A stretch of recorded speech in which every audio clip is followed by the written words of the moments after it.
This open meeting of the select board is being conducted remotely. The meeting is being recorded. Accordingly, please be aware that others may be able to see you and take care not to screen share your computer. Anything that you broadcast may be captured by the recording. All supporting materials that have been provided to members of this body are available on the town's website via the web meeting calendar unless otherwise noted. And each vote taken in this meeting will be conducted by roll call vote. So, for all of those out there, this is, I think it's the first time in a while we've had a fully virtual select board meeting. Certainly the first time, I've been a part of this. So, bear with us as we work through, that nuance. But we're going to jump in and get the meeting started. So are we still doing Pledge of Allegiance virtually? I believe we're going to start with that. So did we just lose Joe? Can I can hear Joe. Can you guys hear me okay? I can hear okay. Everyone? I'm still getting an awful echo. I'm gonna leave and rejoin. Okay. Have we done the Pledge of Allegiance virtually in the past? We have. Yeah. Okay. All right, so I will get it started. I pledge allegiance to the flag, the United States of America, to the republic for which it stands, one nation, under God, indivisible, with liberty and justice for all. We'll move on to public forum. So this evening, each person will have up to 2 minutes to speak at public forum. Please start by stating your name and address.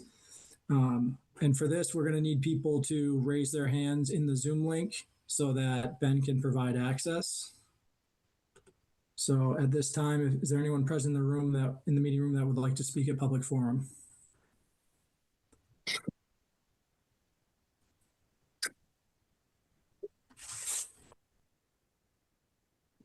I'm not seeing any hands raised at this time. I'll give it another second. Just I know this is a little bit different for everyone virtually, but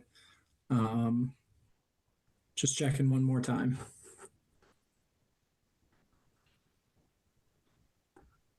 Okay. Very good. We will move on. And looks like Amy's back with us. Amy, can you hear us okay now that you're back? Yeah, or I could hear you. I was just twice. I think that the YouTube audio was playing for me at the same time as the Zoom audio. So anyway, resolved that. Okay. I did kind of left it open for almost a minute for public forum, so we're going to be moving on now that you're back. Next, we have the consent agenda. Go back. So bear with me, folks. I'm jumping around on my two screens. So tonight, the select board will consider the following consent agenda. It will consider approving the minutes of the January 6th, 2026 and the January 20th, 2026 meetings. The select board will consider accepting donations of $80 from Joao Costa, $200 from Marilyn and John Palmer, $25 from John and Susan Stewart, $100 from Diane Scagnelli, $100 from Elizabeth Mezet, $100 from James and Doris Murphy, $50 from Aubrey and Julie Doyle, $50 from Anne Marie Scagnelli Lusich, $50 from Robert Colella, Revocable Trust, $250 from Robert and Karen Varney, $75 from Mary Ziha, $100 from Barbara and Robert Champney, $50 from David and Tammy Talvey in memory of Henry Artie Pine to the fire department. And then lastly, the select board will consider accepting the resignation of Jeff Goldberg from the Council of Aging and Holly Moran from the Commission of Disabilities. So I will start with the board. Is there anything we want to break out or any comments from the board on the consent agenda? Just want to thank the volunteers who had served and now resigning. Thank you for your service. I agree. Real quick, Joe. A question through you to Amy. The Council of Disability resignation is catching me. I want to make sure, are we at an adequate number of actual board members there? I know we've had some conversations about some of these boards struggling to make quota and quorum. I want to make sure that we actually still have the people we need. And if not, that we're putting out the call there. I'm wondering if you know more or if I'm potentially misremembering. Yeah, so we had a problem with members not being able to attend. So the two members that have not been able to attend for the last 4 meetings, I believe they're both planning to resign, and this is one of them. And then that will let us open it up to get new people. And there have been new people coming to the meetings, but are not board members. So we're hoping some of the people that have been attending will apply. Okay, this is a desirable thing. I'm glad I asked, and I'm glad I remembered. Thank you for that, Amy. All right, perfect. Thanks, Matt. Brian, Amy, any comments from you two? I think just thank you for all the donations in honor of Mr. Pine. Yeah, that was a really nice tribute to Artie Pine. Thanks, Joe. Perfect. So with that, I will look for a motion on the consent agenda. Mr. Chair, I move the motion to approve the consent agenda. Second. Perfect. We have a motion and a second. Unless there's any other discussion, we will go roll call on this. Amy? Amy Roder-Bush, yes? Matt? Matt Kisner, yes. Brian? Brian, hurry yes. Shadul? Shahidul Manan, yes. And Joe Clark, yes. So that is unanimous. And I echo that. Thank you for all the generous donations on behalf of Artie. Next, we're a little early. We've got a public hearing set for 6:25, so we will come back to that. So we will continue on. The board will consider granting extensions and or issuing annual licenses for the following businesses for which certain items have been outstanding. I believe we have extensions for both the Aramark locations at Dell at 176 South Street and 228 South Street. And Elaine, I believe we are now up to date with Starbucks and we are good to move with that license approval at 85 West Main Street. Correct, Elaine? That's correct. So Starbucks has passed all the inspections and is ready for approval. Okay. The others are still pending. Perfect. So this is obviously a continued part of our meeting the last couple of weeks. You know, I think there were some changes this year that has extended the amount of time to get some of these inspections done. We are getting down to the last couple. So it's up to the board. So I'll open it up to the board for any, you know, comments and or motions. So through the chair, it's just Dell Aramark that needs to be extended. And what is the reasoning? What are they held up on? It's still the 90-minute test and the replacement of the exit lights. Okay, so they're having to do a replacement, which is what's taking longer, and then they can redo the test. Okay.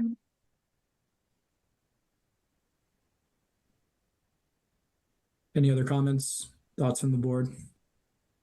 No, but just to put it in plain language, which I know I'm always awful about, we're ultimately likely to support an extension because it's allowing them to fix exactly the thing they need so we can end this. I just want to be clear. Yep, I would agree with that, Matt. Thank you. Just to be clear, these are the last two, right?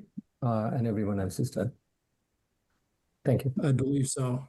Correct, Elaine? We've got one that's ready and then the two for extension are the last two. That's correct. Yep. Remaining Okay. ones. All right. So any other thoughts, or we would need kind of, you know, two separate motions to approve the one that's ready at Starbucks and then to extend the two Aramark locations at Dell.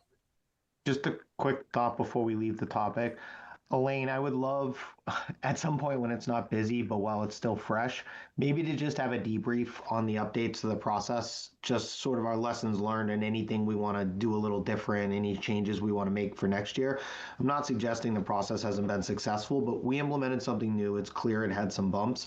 I want to make sure we at least have a conversation and think about next year, given how long this took. I know it's been a burden to the town, so thank you for that as well. If I may, yes, definitely. And we're working on that draft policy for the board to adopt as well. So that'll be part of the same discussion. Okay. So I would make a motion to renew the common victual and entertainment license for Starbucks at 85 West Main Street. Second. Okay, we've got a motion and a second. If there's any additional thoughts there, then we will go roll call. Shidul, Shahidul Manan, yes. Brian, Brian Her, yes. Matt, Matt Kisner, yes.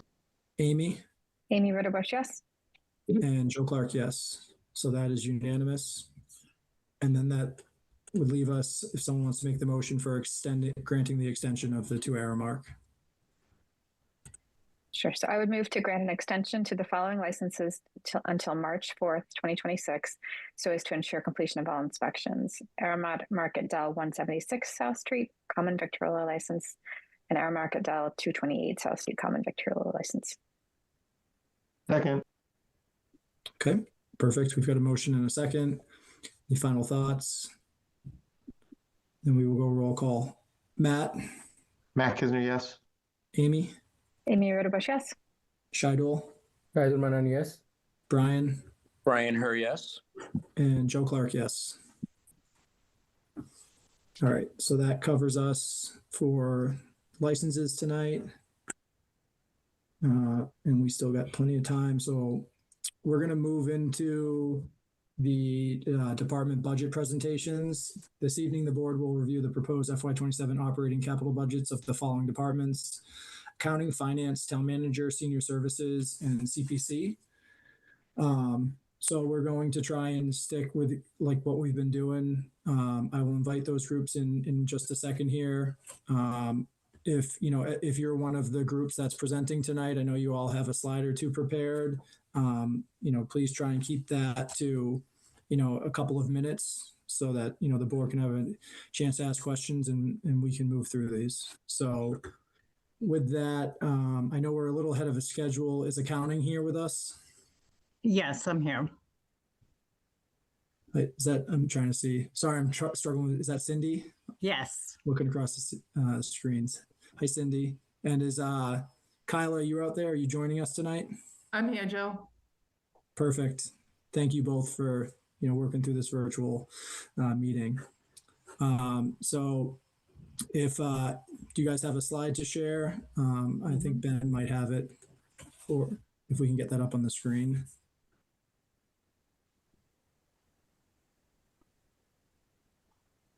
Thank you, Ben. So as you can see, the town manager recommended FY27 budget is slightly higher than I requested, and that was based on two factors. My original request was lowered because we had a new procurement and grants manager that started at a lower salary than the exiting one. However, the town manager increased it because my assistant town accountant received a merit raise on her anniversary. As far as expenses, our new grants and procurement manager, Ritika Patel, was able to get a free subscription for Amazon Prime, which saved us $1,000 and will for the next 3 years. So I was able to lower that budget. Awesome. Thank you, Cindy. I will open up to the board for questions or comments. And Cindy, you didn't have a capital section this year, correct? No capital. Just wanted to make sure. Thank you. I will look to the board. Thoughts, questions? I think this one's straightforward. I don't have any questions.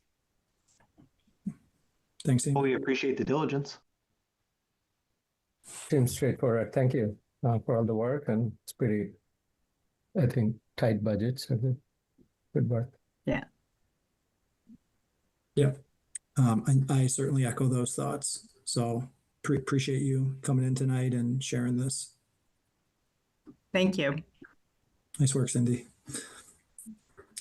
All right, we still got about 9 minutes till our public hearing. Should we do finance? Sure. So this is very straightforward, just like accounting was. Our operating budget increase is in line with the recommendation of 2%. Our salaries increase with the standard merit and COLA increase of about 3.5%. And given that increase of roughly $27,000, we recognized the need to come down on the expense side. So we came down on the expense side about $7,000, and that was primarily in the appraisal services line item. We were able to look back historically and realize that we did not necessarily need $155,000 in appraisal services. So we came down on that. And then on the second line item, the tax title, that tax title has been historically in the sources and uses document. I'm not quite sure why it was called out there, but it is an operating budget line item that is in the finance department. So I took it out of the sources and uses, and it is now part of the operating budget. And just for your knowledge, tax title is that expense line item is used for attorney fees, auction, and taking and additional research associated with tax title.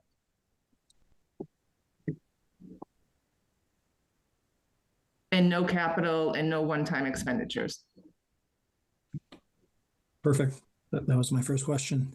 Thank you, Kyla. To the board, questions, thoughts?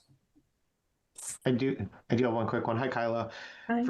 For tax title, are we seeing that reflected in either the personal service expenses number up there, or is that just separate from what you're showing up there as the total? It's total separate. Okay. I just wanted to see and understand whether the percentage I was seeing there was relative to the supplemental increase here as well. Okay, I don't have any other questions. Thanks. Thanks, Matt. Just a quick clarification, Kyla.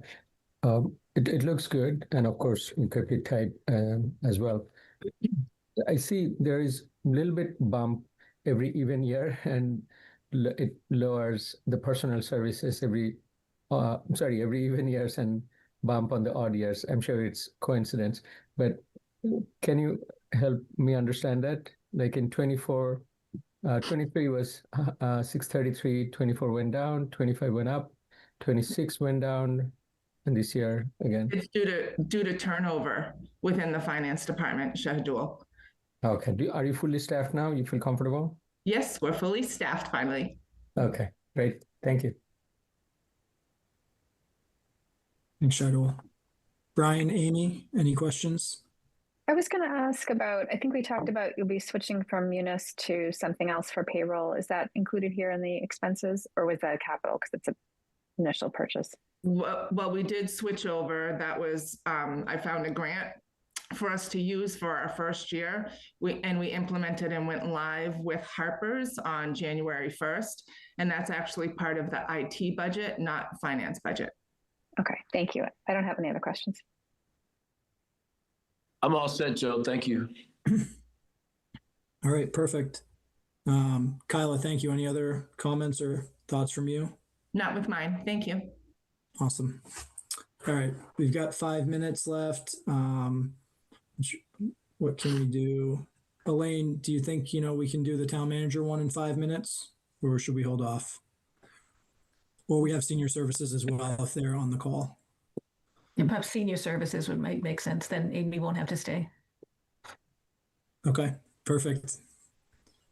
Can we give them access to join us? Hi, Amy. How you doing tonight? Fine, thank you. I just wanted to thank you guys for allowing me to present our proposed budget for senior services. I do want to give a little bit of background because I know not everyone gets down to see us, but we provide activities and services that encourage seniors to maintain their independence, healthy living, and a continued sense of purpose and participation in the community.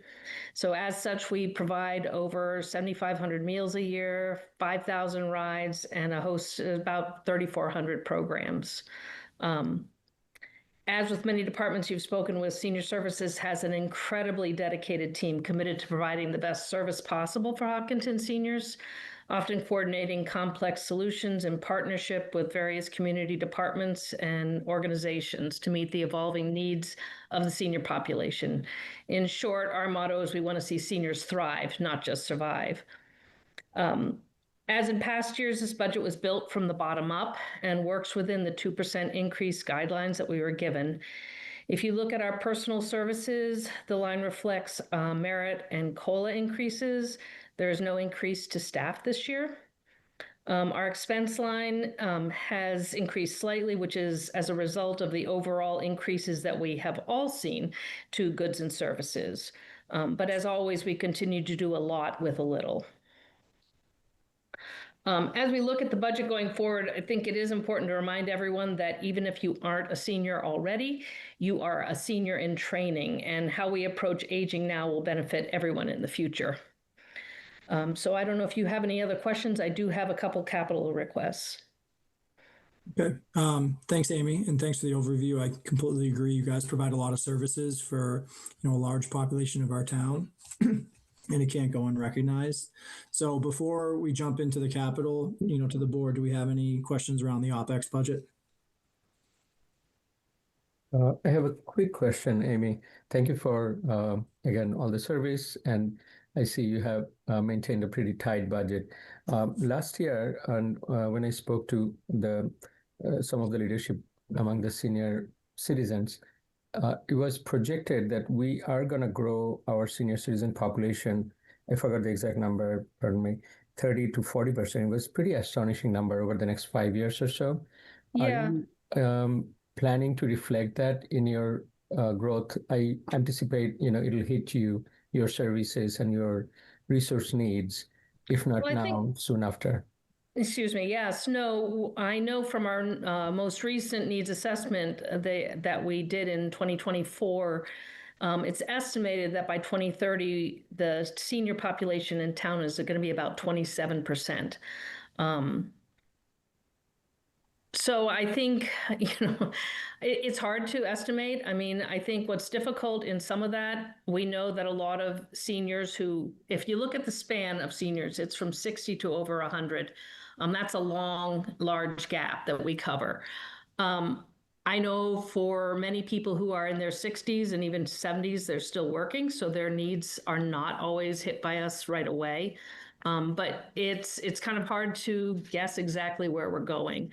I think we're very fortunate. We get a support from our Friends of Seniors. We do expect some growth and we've seen some increases in what we do. I know that, annually,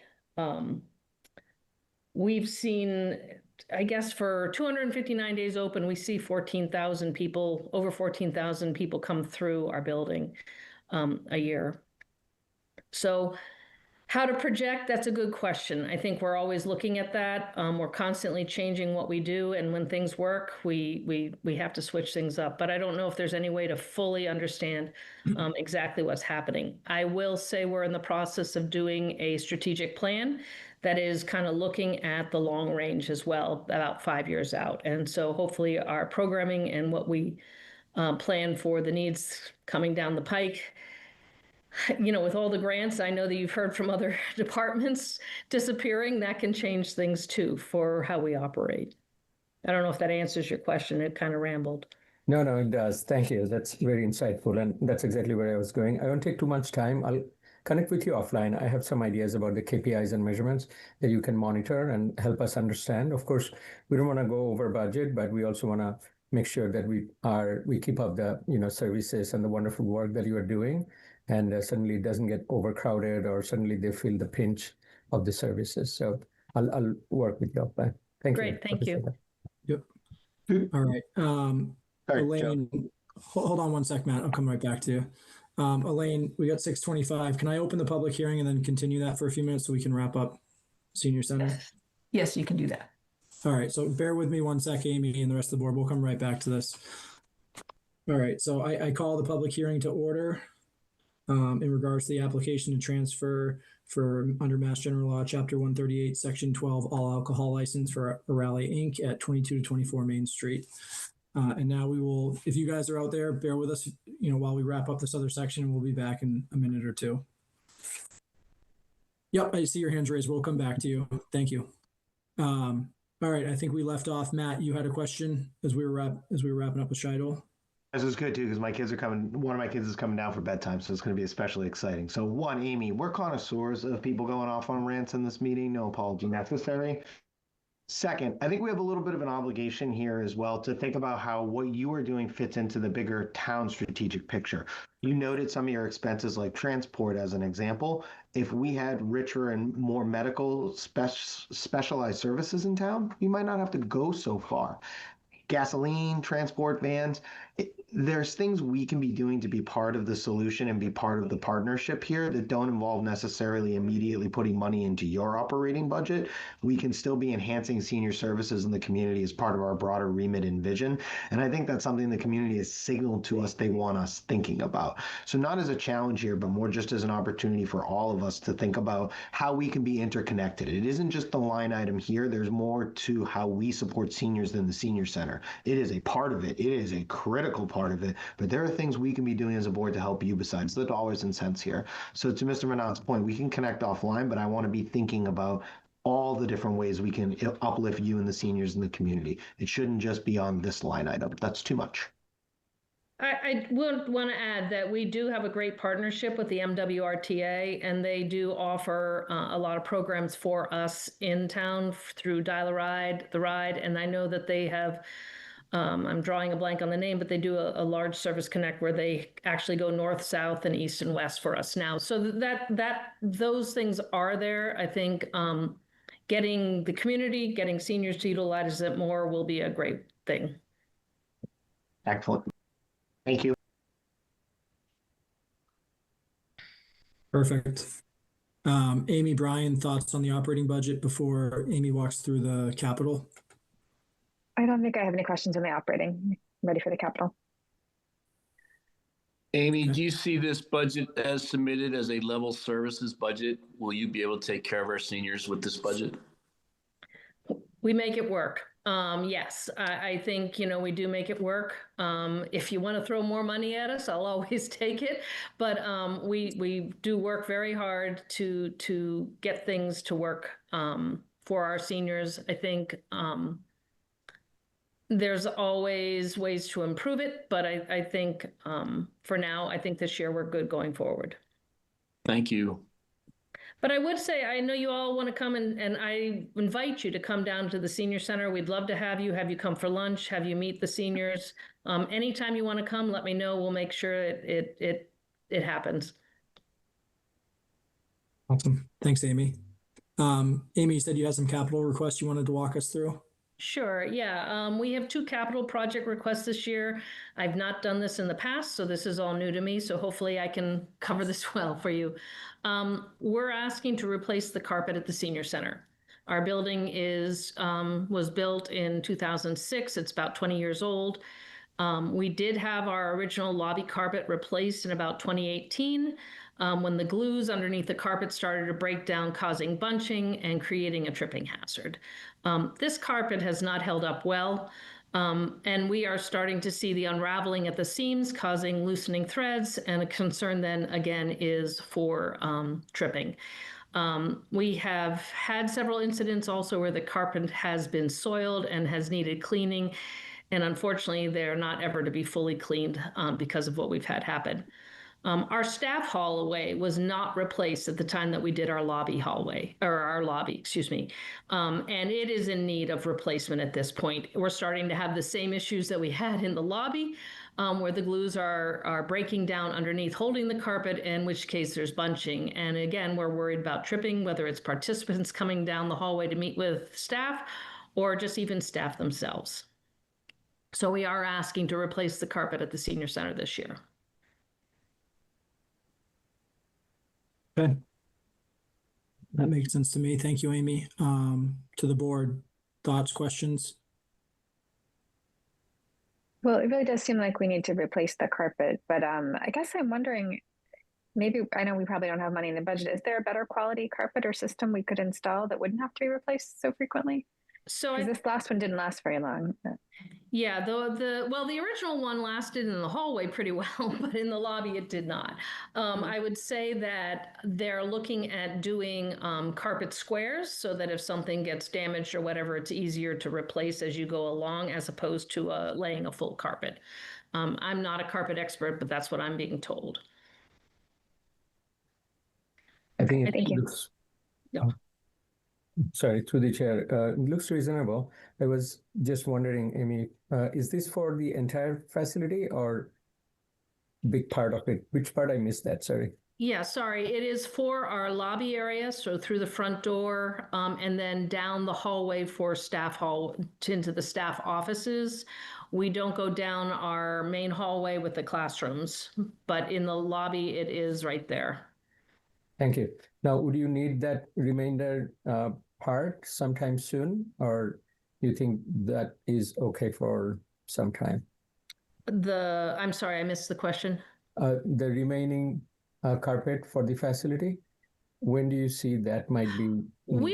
I don't know that we want to put it in the hallway. That goes down to our classrooms where there are art rooms and stuff like that, and having carpeting in there doesn't make sense. Oh, no. If you don't have it now, that's Yeah. fine. So We're just looking to do the lobby and then down the staff hallway. got it. Thank you. Matt, Brian, any thoughts, questions? I'm fine, thank you.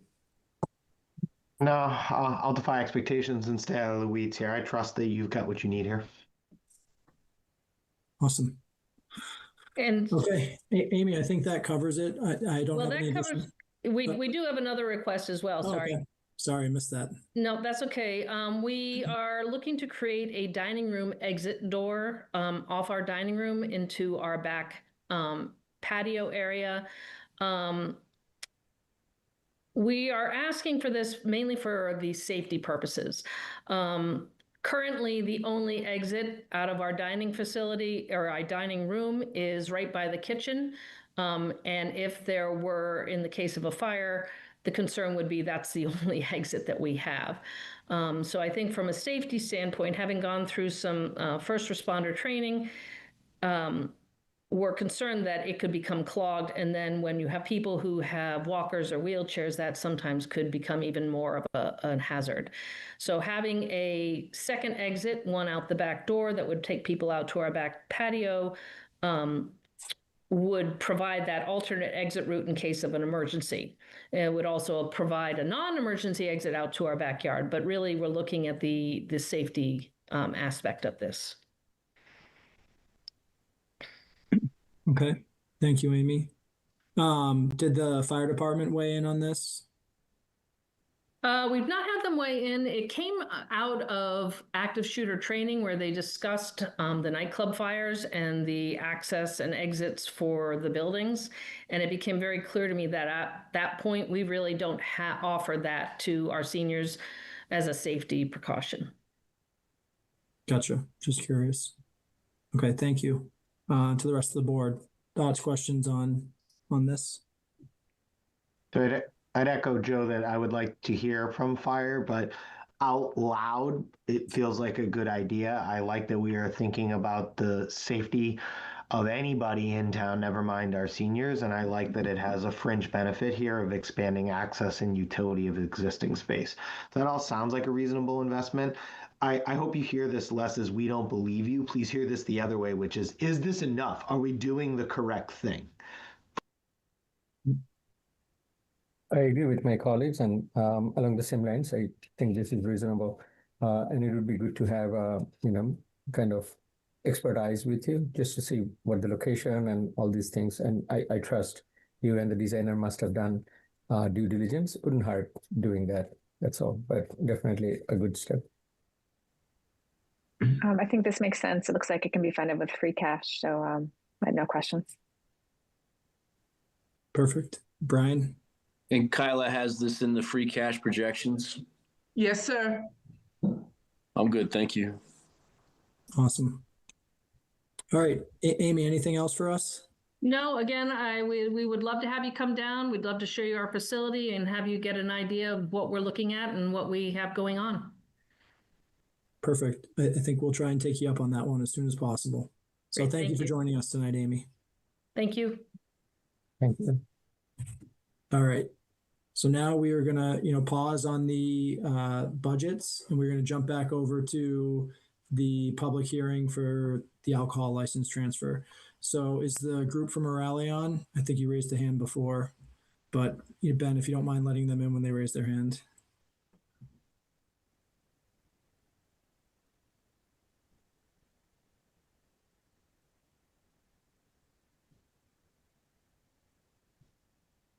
Perfect. I see Arnaldo and Elizabeth. Can you folks hear me? Looks like Elizabeth is in now.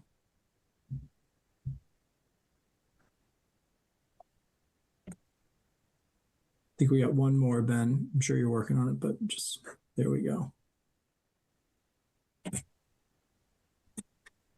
Hi, Elizabeth and Arnaldo. Welcome. Can you guys hear me?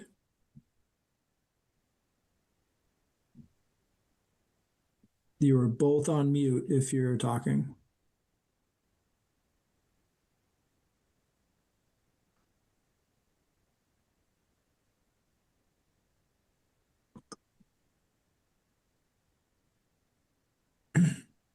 Hi, can you hear us? Looks like you're off mute now. Hi, I hear you there. Perfect. Welcome. I still haven't heard from Elizabeth that joined us either. She's on mute, but just wanted to make sure you guys could hear us okay. So for this, Elaine, do you want to introduce this? We've had a rally talk about this license transfer. I think there were some changes to the LLC name that required it to go back to the ABC, and which is why we're reviewing this again. So Elaine, do you want to introduce it, and then we'll hand it over to you guys to kind of, talk us through, why you're here tonight and go from there. So thank you. Yes, as described on the agenda. So the previous process, the license transfer, the applicants tried to transfer it within the same business entity. And so it involved multiple steps. The ABCC then asked them to do it a different way and create a new entity for the new owner rather than try to transfer it into and among the same business entity. So the ABCC determined that the proposed change was a multi-step amendment rather than a license transfer. And so to pursue that, they required that that transaction be between two distinct entities rather than within the same entity. And so they've abandoned their previous process and will do the transfer through this one-step application from one business entity to a second business entity. Awesome. Thank you, Elaine. So guys, if you want to introduce yourselves, I think we've got Victor and was it Stani? Do you guys mind introducing yourselves? My name is Victor. As I thank you for give me the opportunity. Thank you. Yep. Hey guys, Annie Garcia from Orale Mexican Restaurant, so the new manager. So just taking the minute to say thank you. I'm grateful with these guys on board. So same time, you guys are invited to our restaurant anytime. Thank you. Perfect. So now, like they've kind of talked. We've seen them before. We understand the business. We approved the transfer before, but the way we're going to go through this as a process is, we've gotten the comments from their staff. Now I'm going to open up to the board for any questions that they may have. And then we will, after the board all has a chance to speak, we will move to a public comment section where folks will have 2 minutes apiece. And then, after that, the board would vote to close the public hearing and then vote on the license transfer. Does that sound good to everyone? Yeah. Thank you. Thank you. Yep. Do you guys have any other comments before I hand it over to the board for questions or comments? No. Okay. To the board. Anyone have anything they'd like to ask this evening? I just wanted to note the fire chief made comments about safety and the amplified music, and he just wanted to make sure the conditions that were in place before would still be in place. Condition 7, it looks like. Never any amplified music.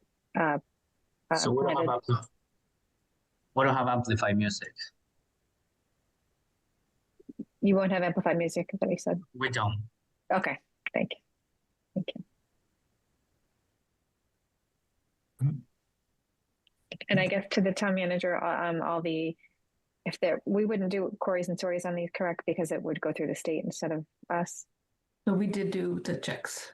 We did these checks and everything Yes. came through. Mhm. Okay. Thank Yes. You good, Amy? All right, Matt, Shadul, Brian. Just in general, I think sounds good. I had the same question that Amy had. And Elaine, just going through our process and checklist, you find everything satisfactory, or is there anything exception or outstanding that we should hear? Everything is satisfactory. I do recommend including the list of conditions that the fire chief attached, as we have done for this license since 2023. Okay. And O'Reilly party is okay with that and agreed to that? Yes, of course. Thank you. Perfect. Matt, Brian. Oh, I'm all set. We've talked to them. We've asked the questions previously. Yep. Yeah, I'm all set. Thank you. Okay. I mean, I think my final comment, before we open this up to public hearing is, we always want to reiterate with the liquor licenses how important it is as the owner of that establishment and the license holder to keep our residents safe and the responsibility that comes with that. I know all your paperwork's in place, but we always want to give that reminder, that's the utmost important thing here in town to our license holders. So with that, I will move to public comment. If someone has public comment for this, please raise your hand and we'll get you access to the meeting.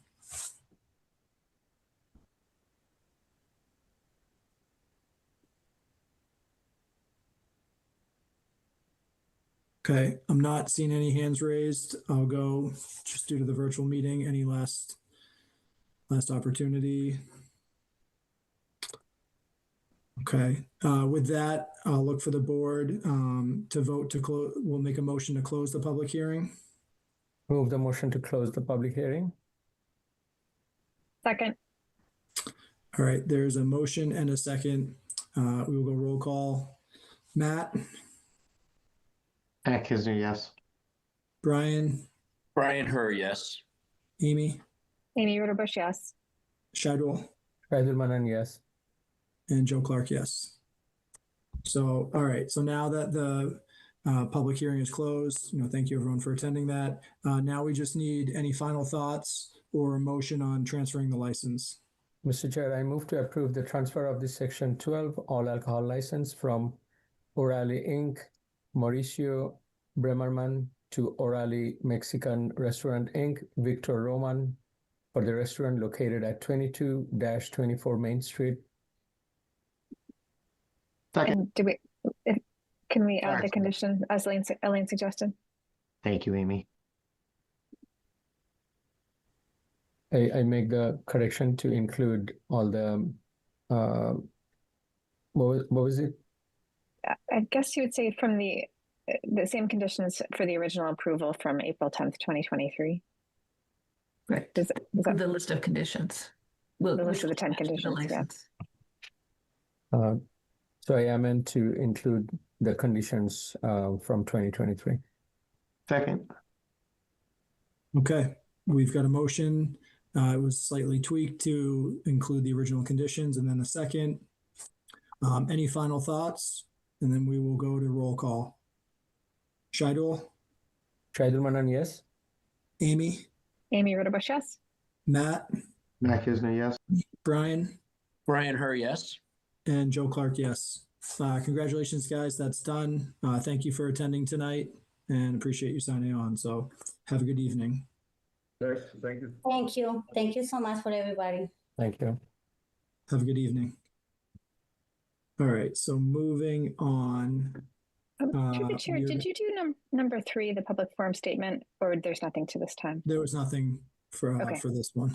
Yep. Thanks. So we are going back to the budgets, and I think we left off with either, what was it, Elaine, town managers, or CPC? Who would like to go first? Well, since I have to stay for the whole meeting, Ken can go first. Perfect. Mr. Wise, can we get Mr. Wisemantle access, please?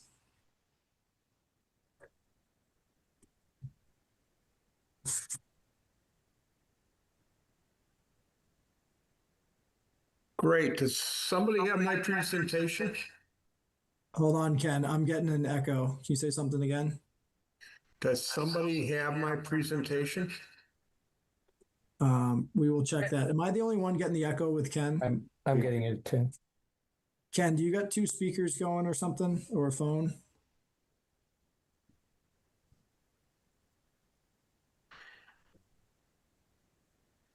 I suppose I could share a screen. Better.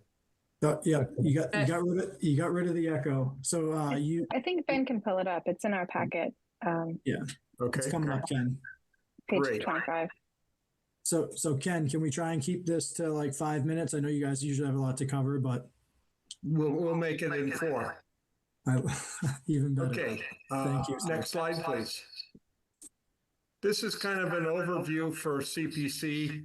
As I think the select board knows, we handle open space, historic preservation, community housing, and recreation. Basically, our revenue is about $1.7 million this year, and there'll be a state match of about 18%, and we collect 2% surcharge on our real estate tax. Next slide. Basically, CPC comes with a list of recommended projects. We come with a source of funds to pay for our projects. We've made some very tough budget decisions, and not all requests were funded. CPC is proposing to continue a significant multi-year project in the rehabilitation of the former center school. And CPC is working with Parks and Rec to better design the cricket pitch and baseball field at Fruit Street. Next slide. This is a list of our projects. We have 20 grand for headstone restoration, $2 million on center school, some benches and picnic tables for the town common, Sandy Beach and EMC skate park, $25,000. Lighting for Fruit Street pickleball courts, $250,000. A new floor in the Ellsworth conference room at the library for 25 grand. We're doing some design work for the crumbling limestone on the entrance of Town Hall. And we also asked, not for money, but to revote to expand on the FY24 approved project scope to consider alternate locations or layouts of the pickleball court and the cricket field. Next slide, please. We have 2 land purchases at this point that we're willing to recommend. The first is a very small parcel off of Winter Street for $35,000. It is abutting several other town open space parcels. And the second is we want to buy the swamp and the open space in the back of the Carboni property. I'm sure you're aware of that, as the board is looking to purchase the front part. We're still in negotiations on McBride land purchase. I'm not sure we're going to get there, but they're still on our list. Next slide, please. CPC requests that the select board support our recommendation at the 27 grant list at the annual town meeting. Thank you. And any questions? Perfect. Ken, thank you for walking us through that quickly. I'll just jump right to the board for who's got questions for Ken. I have two quick questions. One is, and on the total current fund, what is the size and what is our yearly average utilization? I'm sorry, I didn't understand the question.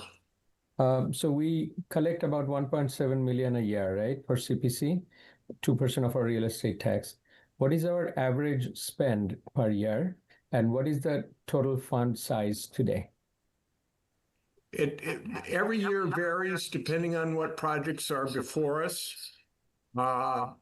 We're low this year, but Center School will have a big number next year.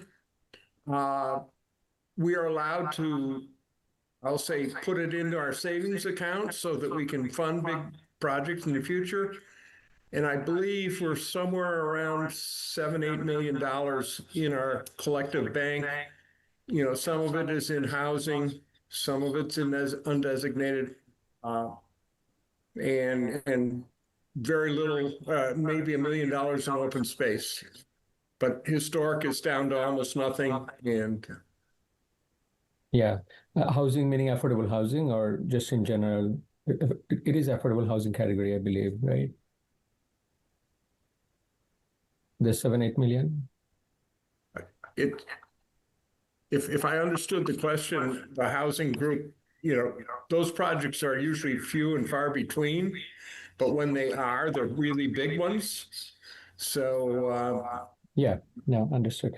Where I was going is that kind of measuring what our utilization is, collection versus overall fund level, and if not today, I know we are a little tight on time. I'd like to understand for future, what is kind of the strategic plan for the entire fund in terms of our overall CPC goals? Because, you know, it's good to have the money, but the purpose is for certain areas for, you know, utilization, specific benefit and outcome for the town, and CPC and the committee and everyone is doing a wonderful job in supporting this. But I wanted to kind of compare and understand, compared to other towns, are we doing enough? Are we compiling too much fund? Certain measures, I don't know, and maybe we are doing over even. You know, you may say, come back and say, hey, with all the requests we see, we actually project deficit in the coming years. All are good answers. I just want to understand the state. I mean, I don't know if all are good answers, but all answers are, you know, whatever the realistic answer is. But to understand where we are and how best we can strategically position for that. The other kind of hidden or untold part of it is that, as you see, our capital budget is getting more and more difficult with our budget and everything. So I'm not saying CPC has to, you know, take burden of it, but when we do the strategically forward-looking plan, it would be good to kind of weigh in what and what not we can share for the burden of the town as well. But some of those numbers and understanding would help down the line. We like to contribute to the town in capital budget areas. We are very limited in the 4 areas that we can spend money in. But if it falls into those 4 corners and it's an appropriate project, we've gone forward with it. Sure. Thank you. Example is Center School. The cricket field will probably be a $2 million ask next year once we figure out where it should really be. You know, so I mean, we have plenty of ways to spend as much money, and we really count on all the boards and committees that propose these projects. We're not, as CPC members, are not doing the projects, but the basically the proponents of the projects are. I appreciate that, and I appreciate all the work you do. Just top of the head, little bit of comment is when we have 7-8 million in the funding, it's a healthy, I think, balance. But CPC is not like a stabilization fund, right? So we want to also measure the utilization. So 8 million is almost 4 or 5 years of contribution. Is that the normal trend with other towns, or are we going slower than what we are collecting? That is the question. And I don't know the answer. I would like to see some information and data just to comprehend that better. I know we slowed down during COVID because the committees that were doing the work slowed down. But we have of the 7 or 8 million, we're looking at $4 million for the rest of center school in a future year, and maybe $2 million coming up for this cricket field. That spends a good amount of our background in that area. So Ken, I'm going to jump in quick. I thought when we agreed to move forward on center school, I thought we were borrowing against future years CPC so that it wasn't hitting in large chunks, and it was never taking up more than like 30% of a year's CPC. We have that choice. At this point, I don't want to borrow money if we have it in our bank account. But we could do that. Okay. We don't need to go into that tonight. I think we should have another discussion around that because, like, as a town, we all need to be on the same page with that. But so I'll carry on. Next questions. Matt, I see you got your hand raised. Yeah, I'll be quick. I want to echo some of what Shahadu was saying, but maybe from a different perspective here. And Ken, only some of this is for you, but broadly speaking, it isn't always clear what the bigger picture plan is with some of the money that we're putting aside here. I find this as a frustration a lot in like open space where we're buying land and green is good, but what are we doing with it besides having green in town? There's lots of trees in town. I can see them everywhere, but how is it helping me? I wish I better understood what the vision and strategy was for how we intend to spend the money. So I think Mr. Manad's asking fair questions about are we getting our value and how do we compare to other towns? I want to come at it from the other side here, which is what's the plan? Because sitting here and having been involved for almost a decade now, and again, I don't mean this as a criticism, it's truly an observation. You just said it yourself, actually. The projects come to you. And I can appreciate that, but I wish I had a better idea of what we wanted as a strategic vision over the next 5, 10, 25 years. How do we want to be spending this money? What are the big projects we want to spend it on? So that I think to Joe's point, we could have a better feel in our stomachs where it's, this is the year it's going to do this, but we know why. I feel like we don't get the benefit of that because we're always talking to you year to year, case to case. And for some of these bigger picture spend items, it helps us a lot when we get to see them coming. So just to offer it as strategic feedback for the fund, maybe as part of this bigger picture conversation, let's have a bigger conversation with you from a, how do you want to spend it? What are we truly hoping to accomplish here? And how can we get aligned about that goal? Let's make it a little less mysterious. I would suggest that the select board have the conversation with, say, the open space committee that you appoint most of the members, what their strategic plan is. They're the ones that are proposing the projects. I know they try to find somebody that's willing to sell their land. We don't buy all the land that is proposed. Some of it, just doesn't fit into the close to trails or protecting a certain resource, et cetera. You could also have the conversation with Parks and Rec. What facilities do we want to see in town? Cricket field, the water park, things like that. I'm with you. We can always summon people here. So maybe, Ken, it's a bit of a two-way street because I'm going to push it to you from the other side, which is you chair the committee that oversees the fund. I want you to have more of an opinion than just, is this a valid project? I'm expecting that you have thoughts and that the team involved has thoughts as well about strategic direction. We're going to be involved too, because we have to say yes or no at the end of things, but your opinion's valid too. So yes, to the general board, I think we really do need to have more of a conversation here about where this is going. As money gets tighter in town and the budgets get tighter, we don't always want to be just saying yes. I'm not saying these aren't valid projects. They are good. They have purpose. Let's show the people we're doing the diligence here. And to Mr. Manon's point, that the money spent is well spent. Thanks, Matt. Amy, Brian. Just going to say, since I'm the liaison to CPC, I've attended a few of their meetings, so I don't really have too many questions. But I did want to add that I'm very excited to see the Center School project starting to come together. We had a really nice presentation at the Historic District Commission recently about the design, and I think that's really going to be a community asset in years to come. I agree. Thanks, Amy. Brian. I saw you had about 250K, I think it was, for some lighting for the pickleball courts on Fruit Street. Have you guys, is that all set with the planning board and everyone else? Excuse me. It has not been approved by the planning board at this point. It is a Parks and Rec project. They've met with some lighting experts, and supposedly there's enough power on Fruit Street to do it. Okay. All right. That's been a conversation in the past, so I'm curious to see how that plays out. Thank you. It's of all the places where we could have a lighted pickleball, this is significantly far from most of the neighbors. Yeah. Okay. Thanks. Perfect. Ken, I don't have any additional questions. I think there's, as I alluded to, there's probably some things that we can regroup on at a future meeting, but this was very helpful tonight. So thank you. Okay. Thank you.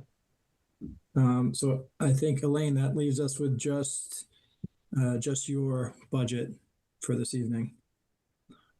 Okay. Well, Ben is putting that up. There's a number of different line items that fall under the town manager umbrella. And I'll go through those, starting with the operating budget for the department.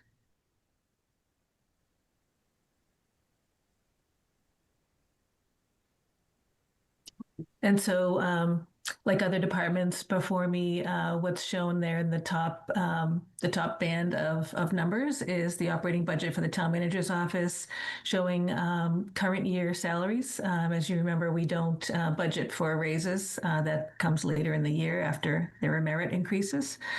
And the expenses are reduced slightly, reflecting anticipated costs. So no change essentially to the work that's done in the town manager's office in this budget.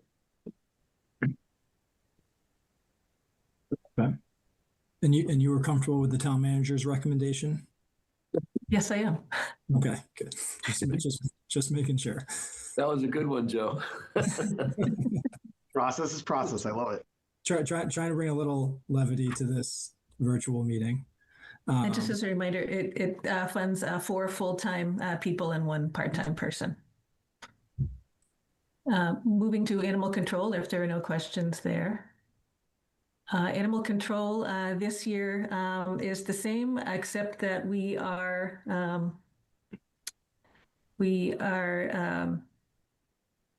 increasing the number of hours for the animal control officer from 20 to 25, given the volume of calls and activity that's gone up over the last few years. It's time to recognize that this is a constant thing and not an aberration. We're a larger community. We have a lot of animals, and they're not always behaving. Perfect.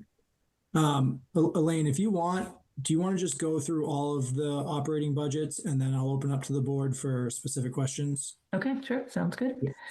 Next then for legal, reflect a slight increase in cost for town council service based on estimates of our usage and our continued transition. We still have a couple of litigation items with Harrington Heap, so a little bit of an increase there for next year as that finishes up.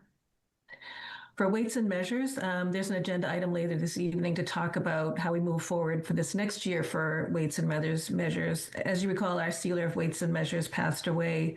And when looking at the options for this next year, we realized we need to learn more about what the sealer of weights and measure does and the cost to the town. The state is able to contract with communities whose population is under 20,000, which we still are there. So they will contract with us, and we'll discuss that later. So we may need to increase this item, as shown here, by about $1,000 to cover that contract, and that's for the calendar year for this year. So we'll be talking about that later as well. For economic development, this is a new line item, and this is the funding that is in the new meals tax revenue account once that account is created.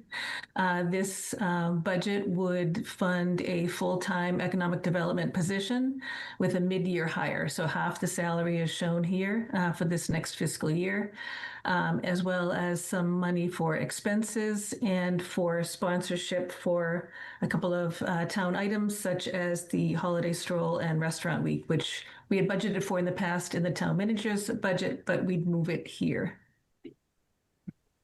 We didn't budget for it last year. We skipped last year. The next line is the select board. There's no budget there. In the past, there was a $2,000 a month that was carried and it was never spent. And last year we zeroed that out and we'd keep that. For the other general government items, we have hydrant charges that goes to the enterprise fund to cover the town use of hydrants. We have funding for our annual audit, funding for the printing of the annual town report, for our public relations firm, and for electronic voting. I know that elsewhere in the budget, we have the line item to purchase the electronic voting. If that goes forward, we can eliminate this item here. And for the next item is town hall. These are expenses related to town hall itself, furniture, equipment, repairs, maintenance, landscaping, whatever is needed during the year. And then Veteran Services. This is the Metro West Veteran Services District. We're in a district with Holliston, Hopkinton, Medway, and Ashland, and we split the costs for personnel and expenses, and each town funds additional benefits that are paid directly to benefits in each town. And that cost is estimated, and the actual cost depends on the number of applications that are received and approved each year. We also have the celebrations line, and in there is the $30,000 for the fireworks for Family Day, and some expenses for Memorial Day and any other small items that come up for a Family Day as well. And then finally, we have employee benefits and insurance. At this time, we're projecting an overall 8.6% increase for these items, which includes our health insurance, general insurance, unemployment insurance, and so forth. So we're still gathering some information on these, but right now our projection is just under 9%. So that's what we have for the operating budgets. And then if we scroll down further, we have some one-time expenses. One is replacement of a fence along the center trail. The second is a consultant for urgent emergency response, which we'll be talking about later, and also a consultant for strategic planning. Those last two are just estimated expenses, and over the next week and a half, I'll get more firm numbers on those projects. The strategic planning effort is a component of a strategic plan, likely to be community engagement portion of that by a consultant. Okay, perfect. I'll open up to the board for any questions or comments around both the operating and the one-time expense segments. Can we go back to the operating budget, please? Thank you so much. Elaine, Elaine, I'd like to ask about celebrations. So celebrations and economic development both caught my eye because as you were talking, I was thinking, this is where the lights could be paid for. And then you got to celebrations. So being less coy, can you help me understand what essentially allows something to make the criteria of inclusion here for a celebration? So Family Day fireworks, yes. Lighting up town common, no. How do you distinguish and decide between the two? is this where we should be asking to see that money be spent in the future? Yeah, so the holiday lights could be anywhere in the budget. In the past, Parks and Rec has really felt that it should be in their budget because they maintain and manage the common. It's under their jurisdiction, and so that's been their preferred location. But it can be funded anywhere. Okay. I'm generically asking here because I see celebrations and I think about putting up lights, and to me, they feel thematically similar. Just quickly, and again, I'm going to try and stay out of the weeds. I'm trying to be good tonight. Economic development, can you give me a brief high level on what you're envisioning that money being utilized for? Because I know this is our first year. Yeah, so $60,000 of what's listed here would be for a half a year's salary for the full-time individual.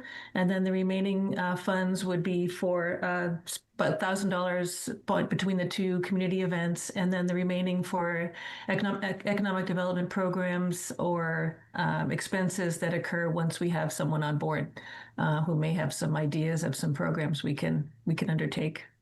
Okay, so respecting that there is a board that has oversight and is working on seeing that, I would like to get a better idea of what sort of, to use Mr. Manon's term, what are the measurables going to be coming out of this? This is a new position and it has significant potential, let's say benefits, let's be positive here.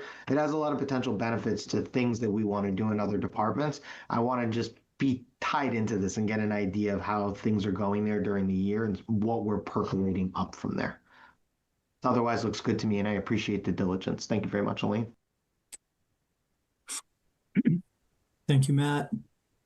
Amy, Scheidel, Brian, thoughts? I don't think I have any questions on this one. I'm all set. Thank you. All looks good, Elaine. One quick clarification. The unemployment, it went up pretty high last year and then it went down. Do you know why? I don't know the particulars of that. Okay. It suddenly went up by 50K, 60K, and then it went down this year. I do know that we changed the entity that manages that for us, so there could have been some cost savings there. Oh, that'll be good. Yeah. No other question. Thank you. Good job. Okay. Elaine, did you want to move on to capital? Yes, so the one capital item we have is the land purchase at 280 East Cedar Street, which is the Carboni's property.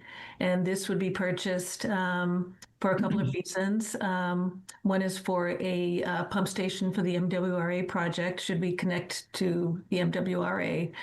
We do need this location based on the grade and so forth of the road in that area, as the pipe would make its way from Southborough into Hopkinton.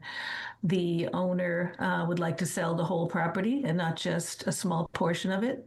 There are other municipal uses that we've talked to the departments about for that property, which can occur with a pump station or instead of a pump station if it doesn't come to fruition. And as you heard, the CPC is interested in the back portion of the property, which abuts the Hopkinton State Park and would allow for a trail system to connect, and also some parking for people who want to walk to the Aikens Park, which is down toward the MBTA station in Southborough.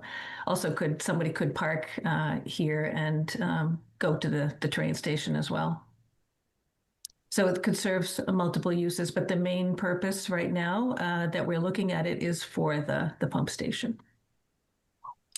The amount of funds that are requested include money for demolition and restoration of the restaurant area, and we would keep the parking lot as it is for now. Awesome. The owner plans to cease operating at the end of August this year. Perfect. Thanks, Lane. And I agree. I think there's, multiple reasons that this is an exciting thing for the town to get involved with. And it will ultimately go to town meeting for vote, of course. But, thank you for spearheading this. And any comments here from the board? No, I would echo the same. It's sounds like a good opportunity, and given some of the needs that we have, along with the pump station and potentially other, and the strategic location of that that place or that property, I think it's a good opportunity. Yeah, I agree. And it looks like CPC is going to be funding some of a portion of it, the portion that would be open space, if that Right. passes. So if that comes to fruition, they're interested in the portion of the land that extends into Ashland as well. So if that comes to fruition, we would reduce the amount here by the CPC funded portion. And I've heard concerns in the community that they're worried that this will be used for the MBTA Communities Act housing building, but this area, if I remember correctly from last year, was not included in the MBTA zoning district. It's not. So that's no. not. So No. that's off the table. Yeah. Mm-hmm. Thanks.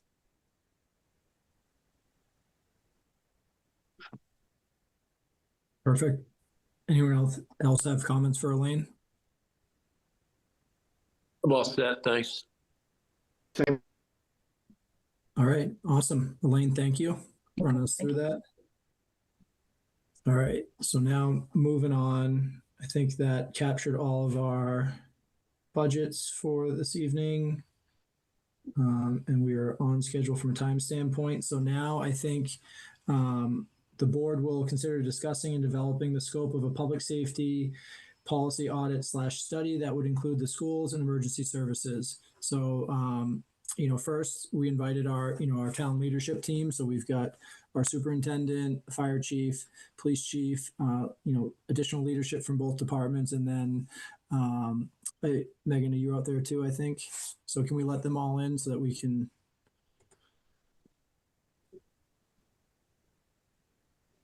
Perfect. It looks like almost everyone's in. Can you all hear me okay? Yes, sir. Yep. Perfect.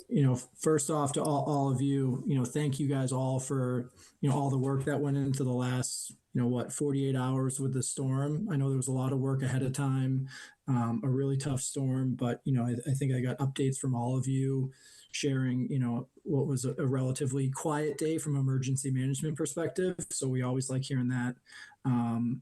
So a big hats off to all of you. So, before I jump into this, I think this, I think it's important that, we're all on the same page here. I think when we talk about, this whole, public safety, emergency management, schools, review, audit, project, Justin, I've talked to most of you guys about this. For me, this is just really important because it's regarding, the safety of our residents and especially our students in the schools. And, I'm just of the personal mindset that, we can never do enough in regards to something like this. And then in regards to, how this project's going to lay out, we invited you all here to get your input so that we're all doing this collectively as a town and as a leadership team. And, I view this as a very positive thing. I think, I think in any line of work, it's very easy to get, stuck and very focused on your day-to-day roles and responsibilities. And sometimes it's hard. I find this in my own job to kind of step back and, take a look objectively at like what I'm doing in my career and, should I be changing something? Is there something I can be doing better? I try and always be cognizant of it, but it's difficult. And I truly believe it's for every line of work. So I think this is an opportunity for us to view things like that and really just say, hey, what can we do better? We're not looking for things that are, going wrong. I personally think Hopkinton's a very safe town. But back to my first point, we can always do better. So I want to, kind of set the expectation with this. This is our first conversation around this as a group together. So we want to, have a place where we can just have ideas, discuss what you want out of it for your department individually. And then we collectively will kind of move forward with this scope so that Elaine can have, our goal should really be to help Elaine narrow down what the scope of this engagement should be so that we can get that much closer to, hey, what is the real one? I'll take silence as yes, or... Yeah, I mean, I can jump in, Chair. I feel like, we've talked a little bit about safety since I took over as superintendent, and I feel like I have a great working relationship with the fire and police department. And we talk about this at the schools all the time. Like, reflection is a sign of strength. It's not a weakness, right? So we should always be reflecting. We should always be looking at our practices, identifying blind spots. We want to always continue to refine and strengthen our systems, because we all talk about how the safety of our students and staff is our top priority. And so, from a school's perspective, I think we do a lot of great things, but I would be more than welcome to have an audit come in and give us some feedback and point out some areas we can improve upon. I think that's just the way we should be approaching not only academics, but finances, operations, safety, all of it. So I'm in full support of it.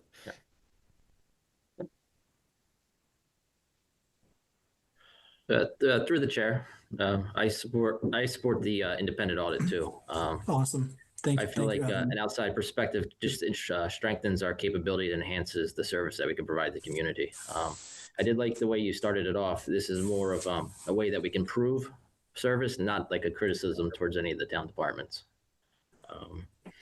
So I think this is a step in the right direction. Yeah, through the chair, I think this is fantastic as well. We have all spoken, the three, the superintendent and the fire chief and I, and we're actually really looking forward to this. We've been working diligently since 2014 when Deval Patrick came out with the recommendations, and we built the school safety task force on that and have done a lot of enhancements. That being said, technology is evolving so fast. There may be some opportunities. There might be some training gaps that we need to fill, and having an outside independent person come in and look at those and kind of give us a roadmap, that would be excellent.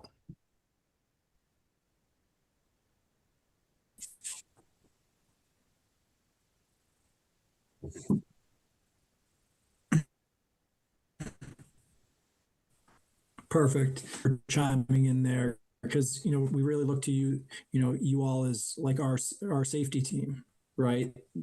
The town, the residents depend on you. Yeah, and building on that. Oh, sorry. I know I'm very grateful for everything that you each do, and good stuff going on in the backgrounds. Yeah. Can you hear me, Chief? You kind of breaking it out. You're breaking up, Joe. You guys losing me? Yeah. Maybe. Yeah. If you turn off the I'm video gonna go off video for some time, maybe, yeah, temporarily. Yeah. Your family's probably gaming and streaming, killing your internet. Wi-Fi. You're still breaking up, Jeff. Yeah.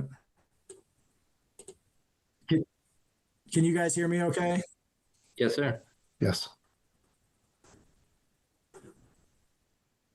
Okay. Yeah. So I think the last point I was going to make was, I've been, working with all of you, throughout the last year or two. I've been able to see a lot of the good stuff that's going on in the background. I think this is a great opportunity to highlight some of these things and show what we're doing good, and then figure out how to take it to the next level. So with that, I'll kind of turn it over to the board, for comments, thoughts. We know we're not going to solve everything tonight, but I want to hear everyone's perspectives on, how do we start narrowing down this scope? Because everyone seems to be in agreement with the idea of it. Through the chair. So first, thank you to the three of you for just being open-minded about it. It isn't easy ever when you are talking about having somebody come in and do a subject matter expert review. I appreciate the maturity and just the leadership from all three of you in that regard. So just starting there. For me, Joe, and to the three of you and the broader board, I almost want us to really be thinking about sort of, number one, just ICE and community response. I think we need to be showing to the broader community that we feel comfortable and we understand what our policies are, how things would go, and that not just that we're comfortable on paper, but we're comfortable with what that might look like in execution, including the aftermath and follow-up, right? So not just are we able to protect a child? Should we be protecting a child based on where they are? Do we have to comply? But also for the community at large, what does the aftermath look like, right? Do we have an angry federal presence now? And how do we respond to that? And what does that look like? So just being mature and strategic in our thinking here. And then that's the other one I'd really encourage the three of you to kind of go after here as we get into this.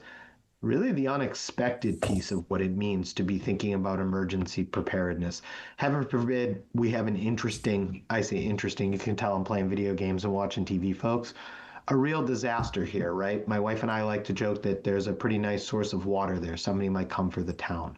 Do we truly have the worst of the worst plans in mind as well? So just really trying to think about, yes, real world examples today, but also thinking bigger picture stuff as well. I think the community wants to know somewhere someone is asking that really strange question, because there's a 1 in a million chance it's going to save a life.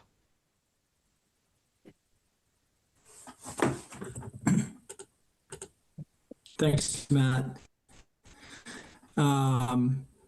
Shidul, Amy, Brian.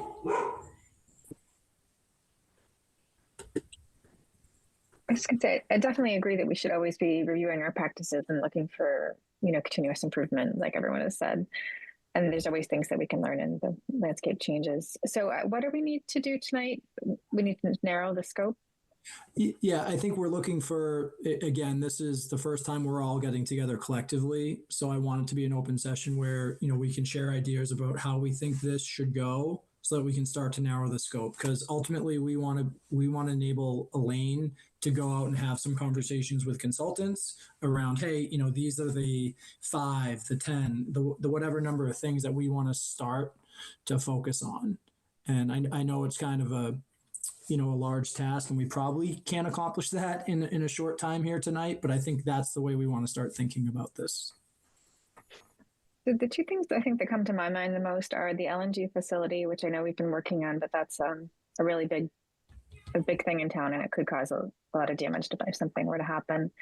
And then also the fact that we're building yet another school in the very same area. So the Charleswood School is going to be very close to Marathon and Hopkins and high school and middle school. And that's a lot of children if there was a natural disaster or a man-made disaster shooting, how would we manage all that? So that's a scenario that I think we really should be working on, because we do the drills, I think, at all the individual schools, but what if we had to evacuate the whole area at once? Yep. Perfect. Thanks, Amy. We'll just keep, I see you guys have some hands raised. We'll come, I just want to get through the board quickly and then we'll come around to everyone. Sound good? Shidul or Brian? I would echo the same. I think, thanks again, Joe, Evan, Gary, for your thoughtful remarks and openness to it, and completely agree that reflection and through learning or being open to improve is the key to excellence. So very excited. And actually, if you remember, when we first had the school drill, I had asked for, having a expert look. So it's great that we are moving towards it. And I am sure it'll be better for the town and for all of our needs.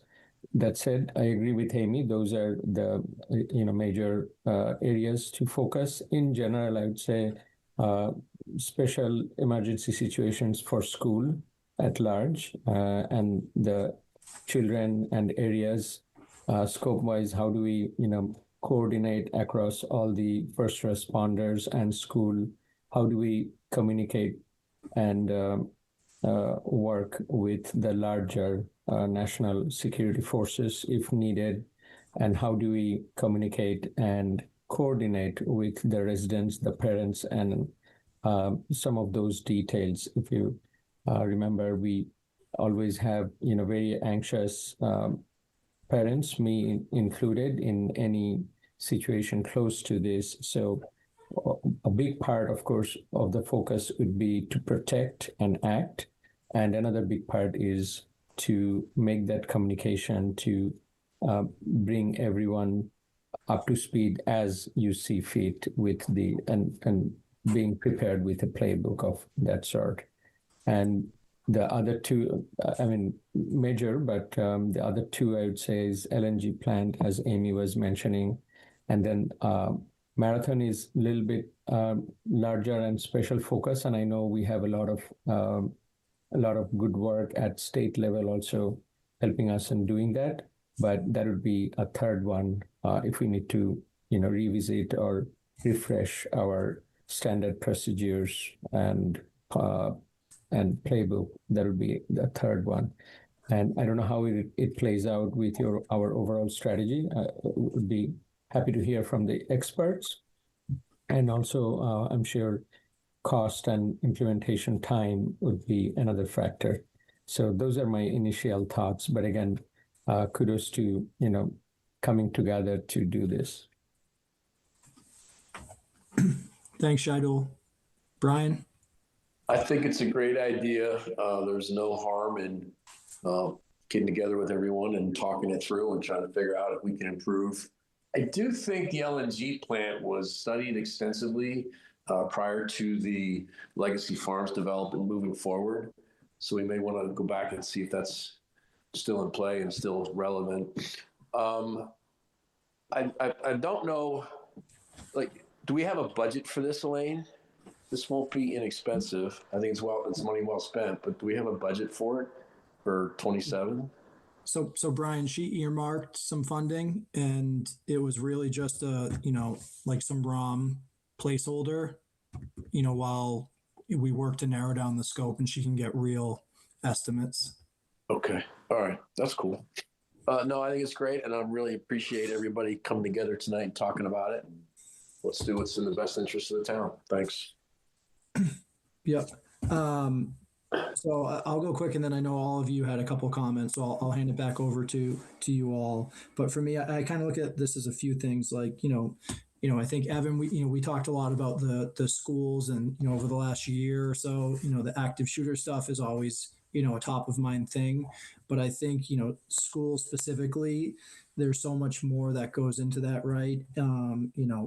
Weather events, just challenges that kids are facing these days that we may be able to do stuff proactively to help. I think we heard a little bit about that a little while back.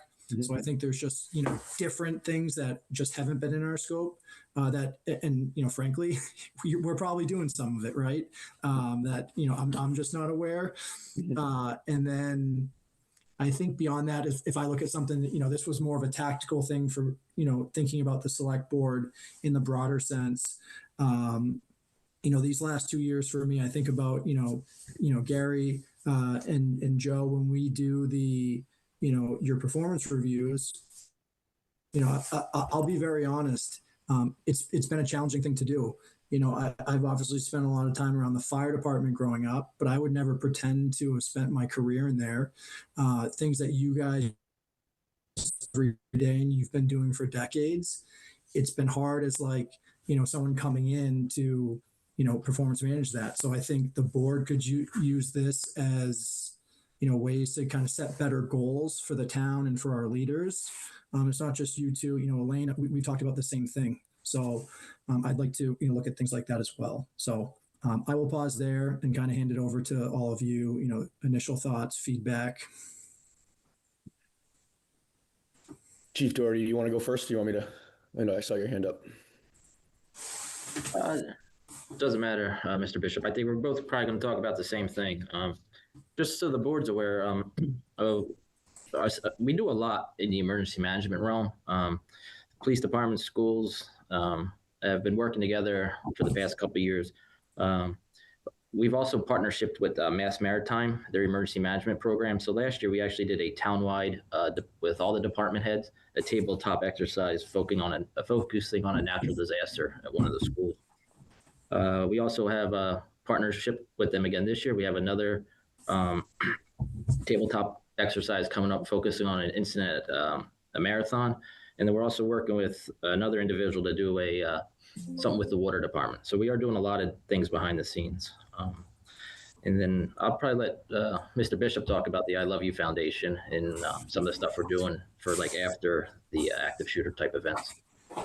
Yeah, I can jump in. And thank you, Chief Doherty. And so just to piggyback on that, I know Matt and Amy brought up different points about some of the stuff that we're doing in kind of after an event. We're doing a lot behind the scenes. We're working with the I Love You Guys Foundation. They came in and did a training with our central office team. Police was there, fire was there. We actually went through a scenario after the fact, and we talked about reunification.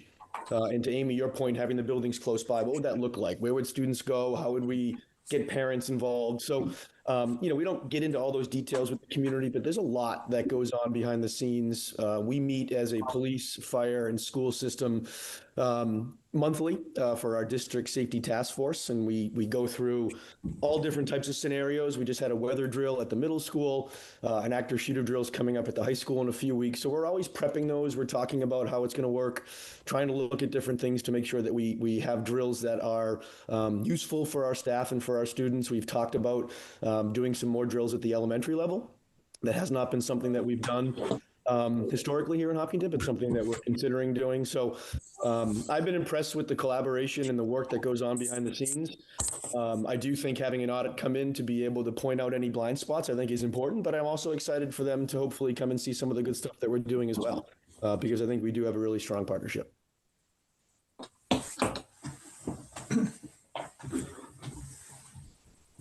Awesome. Thank you both. Chief Bennett, Megan, we haven't heard from dispatch, and then obviously the rest of all your leadership teams. We'd love to hear from you guys while we still have a couple minutes. Sure. As we've been talking about, we've been working really hard on this safety topic, both at the school and in collaboration with the senior leaders, educating people on how to react and respond to an active attack. I'm actually, one of the reasons I'm looking forward to the audit is so we can really show all the work that this team has put in, and give some kudos to my people from an outside source. But and even Elaine's support has been immense. She's given us time at senior leader meetings. She's made her staff available for trainings, and we're going to keep it going. As a senior leader, Megan, do you want to go next?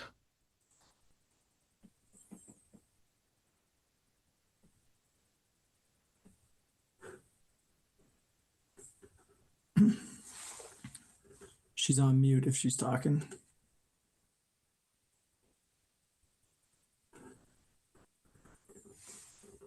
All right, we can move on, Megan. Yeah, sorry about that. I'm on my cell phone and I got myself into a screen that I didn't know how to get out of. But no, I agree with what everybody says. We have done a lot of work in the background as far as preparing for things, as well as, after actions, probably unofficial after actions after anything's happened. And, I think we do work great as a team, all of the different departments, but of course it would be great to see, where do we need some help? Where are we doing good? Where could we do better? I think it's a great idea to get an outsider's opinion on how we're doing. Perfect. And I will kind of open it up to the rest of your leadership team. I know several of you joined, so I want to make sure everyone has a chance to, share their thoughts. Deputy? No, I appreciate it. I think as far as scope goes, I think doing a deep dive into individual policies, the training that is available for our staff, and how it matches up with best practices, not only statewide, but across the nation, and using real life examples catered to our unique community. I think we're very different than a lot of communities, and some of the things that we have available to us, the contacts that we have, and just our geographic location gives us a lot of advantages, but it also can create some obstacles for us. So I think anybody from the outside that has, experience in this, to look at what we're doing, and then also giving us critiques to do better and where we can obtain that training or documentation to improve in the areas where we may be, I don't want to say weak, but not as strong as we should be, and prepared for whether it's a an attack or whether it's a natural disaster. So, no, I'm certainly looking forward to showcasing our abilities, but also, looking to see, as the superintendent said, some of our blind spots that we may not see or taken into consideration from somebody who isn't from our area and lives and breathes this every day.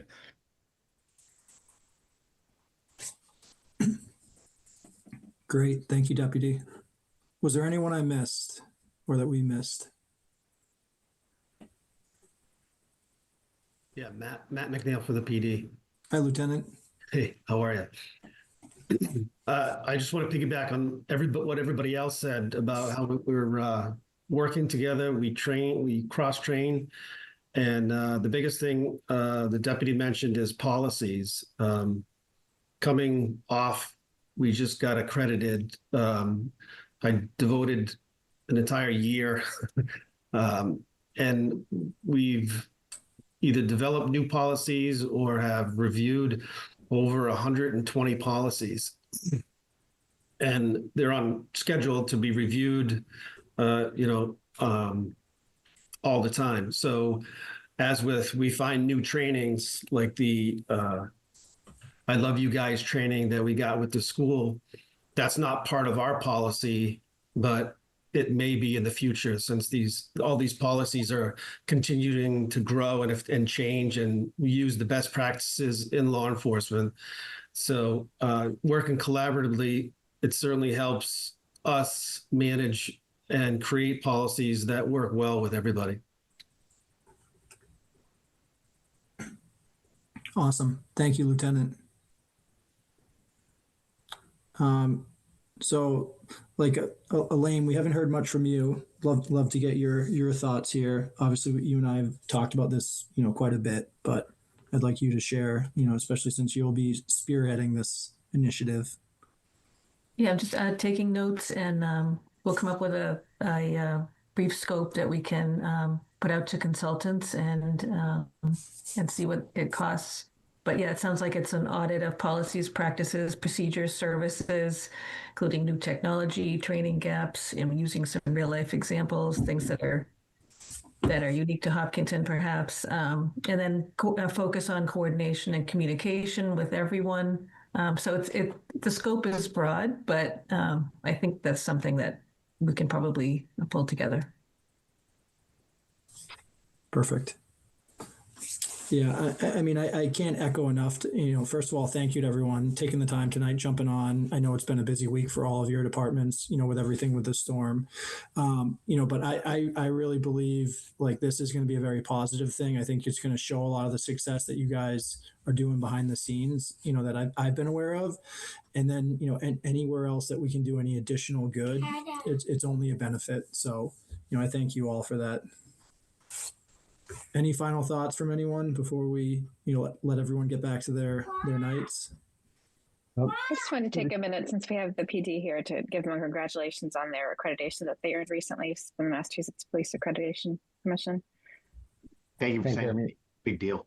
I was going to echo the same. Yeah, it's a big deal and long, I think, deserved and waited. So I appreciate all the efforts. Sergeant McNeil mentioned about a year in the works, and kudos to our chief and deputy chief. And it's a really nice accolade, and accreditation certainly builds the confidence and shows the excellence of our police department. So I appreciate that. Mr. Chair, thank you all. All right. Awesome. Well, I really appreciate everyone making the time tonight. I know this was like just a start and we're still pretty broad in scope, but Elaine, you clearly captured some things to have some initial conversations. And, again, we will be discussing all of this as a group, moving forward. So thank you all again for the time and have a good rest of your nights. Hopefully everyone gets some sleep until the next storm comes. Thank you. Thanks for having us. Thank you. Good night. Have a good night. Thank you. All right. I lost my second screen, so bear with me. I think moving on, the next thing was the board will discuss participation by a member in the search process for the new school department CFO. So first off, I'm not sure if if Evan already signed off, but thank you to him. He hasn't been in the role long, but there's been collaboration from the jump with him. Working with the board, working with the other departments in town. I certainly greatly appreciate it. And then, obviously, I just want to say thank you to Susan. She's done a phenomenal job in that role. Those will be big shoes to fill. So with that, we're just gonna have a quick discussion. It seems like in the past where we've been asked to, have a member join a search committee or something, it seems like there's no strict way of doing it. So I think the chair's even been left up to his or her discretion in the past. But I just wanted, all of us to decide as a group. So we will vote on this. But I'm just going to start with, because I think there will be interest in this. Just if my fellow board members that have interest and would like to do this, if you don't mind, just kind of taking a few seconds and just calling that out and sharing why. I'm just going to say that I'm not interested, if that's helpful. Okay, perfect. I don't find that interviewing people really is very helpful to me. So if someone else enjoys it, you should do it.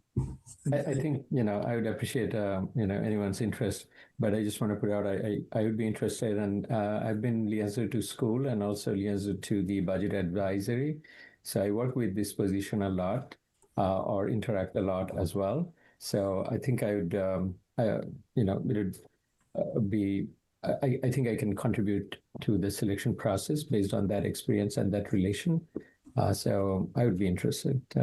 And I certainly appreciate anyone else being interested as well. Mr. Chair, I too would be interested. I have participated in this process in the past. It's a really important position, not only for the schools, but for the entire community. And I'd be happy to participate again. Thanks. Okay, perfect. Thank you, Bolt. I'll make it 3 in a row. I'd like to be interested as well. I'd like to be considered as well. So this is a position I worked pretty closely with during my time on CIC. I obviously came up through the budgeting side of our town. So this is a position that is of great interest to me. It's someone who potentially could be, as Joe noted, we've had significant collaboration since Evan came into role. We could be having a similar impact from a financial perspective as well. So I'd like to be involved in making sure that we get somebody who has a similar view. Mr. Chair, if I may, I see my colleagues being interested. I think given Mr. Hare's experience and previous, decades of experience in this, I would support him and withdraw at this time. Brian, I wonder if there's an opportunity for us. I can't believe I'm going to say it. Can we tag team this? Like, can I maybe come along with you? I can see a little bit how you approach this. I'm comfortable yielding to you as the one name if we truly only have to give one name, but I'd love the idea to learn and see how you approach this a little bit if you're amenable. That would be fine with me. I have no issue there. I'm not sure how the chair wants to proceed. Sorry, folks. Can I just clarify? The date is March 11th. Can everybody who's interested make that date? It depends on time of day for me, unfortunately. I'm stuck at a training in Cambridge. Okay. Either way, I don't need to be on this hill, and I like that Brian is interested in doing it. I just want to try and get a chance to learn from it, but I'm comfortable backing down as well and just having Brian take this one. Okay. Well, I mean, I think back to Amy's point, first off, it's right now, it's just one thing. It's not like we've had ones in the past where it's multiple nights, like, some of the screening stuff. Who can make the 11th? Matt, you said you had possibly had something in Cambridge? I'm in Cambridge. If it's at night, I can make it, but if it's during the day, I'm likely out. Okay. Brian Scheidel? I'll let Brian speak first. I can be the backup. I think 11 looks okay with my calendar right now. During midday, I assume, right? But again, I think Brian would be my first preference. Yeah, if it is midday, there could be a challenge for me. I was thinking it might be an afternoon or evening typical meeting thing, but I'm sorry, Mr. Chair. Who's the liaison for the school committee? Is that Mr. Manon? Yeah. Yeah. I mean, that makes a lot of sense as the liaison as well, because he knows more of the particulars about what's going on right now. But yeah, the 11th could be a little bit of a tight one for me. I'm glad Amy brought that up. Okay. So I think what we need to do, I mean, all three of you, in my opinion, would make a great fit. I think we need to go back with Evan. If it is that afternoon, it sounds like that'll be a problem for both Brian and Matt. Scheidel, you said you would be able to make it if it was that the 11th? Yeah, 11th. I think I can make it. All right. So are we comfortable? I think we're all, I'm very happy that we're all kind of working together on this. If you guys are fine, I don't think we need a vote. Like, let's just take this. I'll talk to Evan offline and we'll make sure that works timing wise. Again, I think we're all in a good spot though. We can be adults. There can be a question that can be shared in the background. Okay. All right, cool. Well, I appreciate all of you, volunteering for that and, the good discussion around it and the collaboration. So with that, we will move on. Give me one sec to get back to my agenda. Do we need to vote so that the chair will coordinate the decision, or do we not need to vote?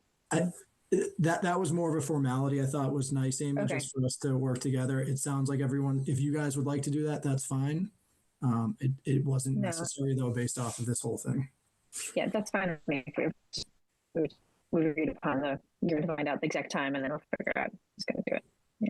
We got to work remotely more often. It gives us better behaviors, myself very much included.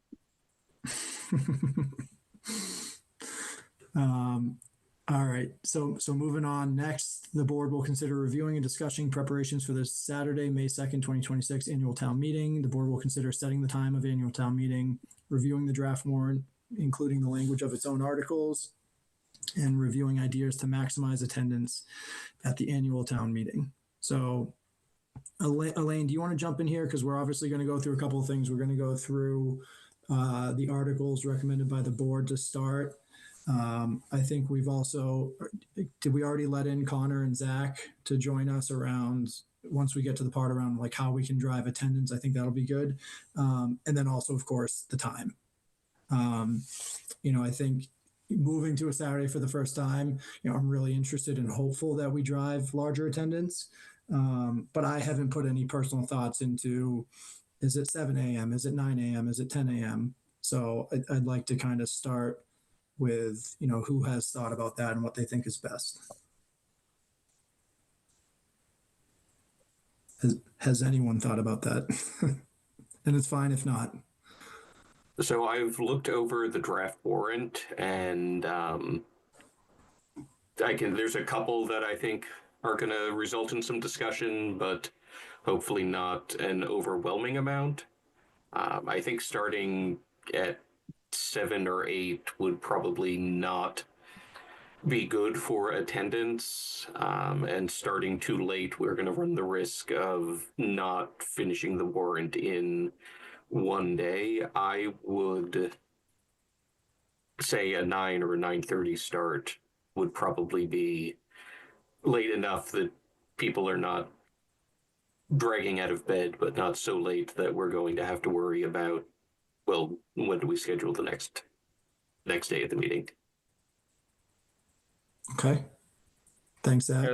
And to that point too, Zach, being that it's going to start on the earlier side of the way, I think one of the issues we've always run into with the evening town meeting is that it kind of clashes right with most people's meal times.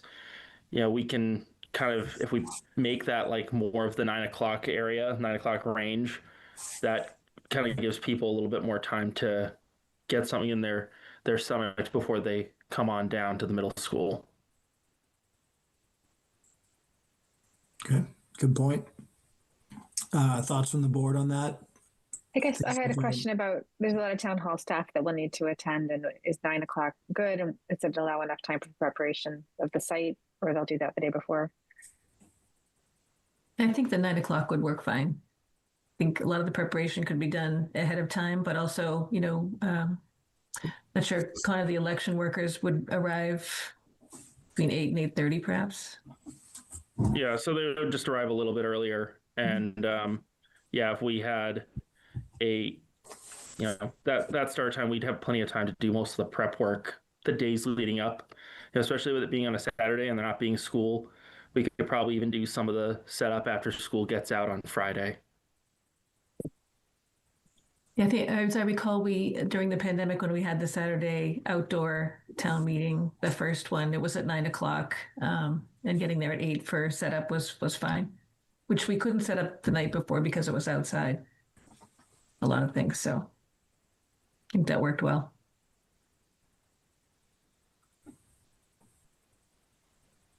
Okay.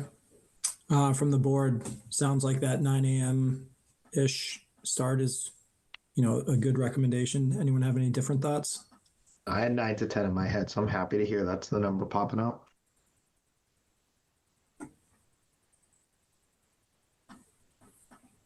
I'll take silence as, sorry, I can't see everyone on video like normally, so I'll take silence as everyone's kind of in agreement with that. Yep. Yeah, 9 o'clock is fine with me. Yeah. It's fine with me. So no problem over here. Okay, so I think I believe we were going to make a motion on that piece. Do we want to, we can still talk about the rest, but do we want to do a motion on that? Did we need a motion on that, Elaine? I can't recall. Yes. Okay. Does anyone want to make the motion to set the start time of the May 2nd, 2026 annual town meeting at 9 o'clock? Yeah, I was just looking for the motion. Okay, I move to set the start time for the May 2nd, 2026 annual town meeting at 9 a.m. I'll second that, Mr. Chair, and then with a question.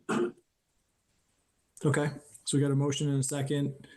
Before we go to roll call, thoughts, questions? Brian, you had one? Yeah, what is the spillover date then in that scenario? What if we have to go to another day for whatever reason? Would it be Sunday or would it be the following Saturday? Or I'm not wishing this, I'm just asking, Yeah, or a Monday evening, I don't know. Yeah, so if I may, great question, Brian. It actually doesn't say, so it leaves to the discretion of what our rules are in town meeting time, where at the end of the meeting, we can select a date when we're adjourning of when we're going to reconvene. Okay. So we're able to, we don't have to make it a consecutive day like it had in the older version of the bylaw.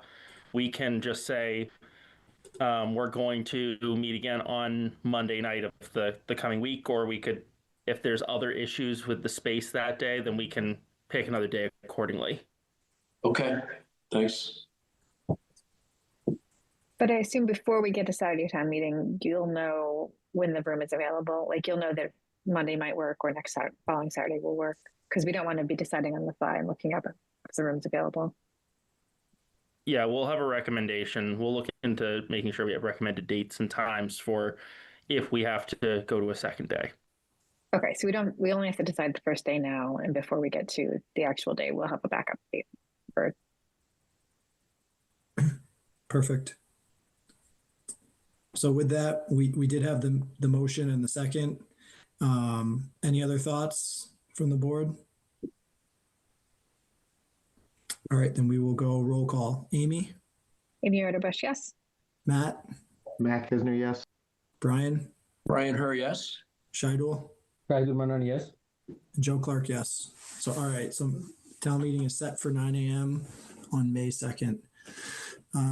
Now, the other parts of this conversation were just, Elaine, do you want to, or can we pull up the current articles? Do we have those available on the agenda? I think Ben can pull those up, the draft warrant.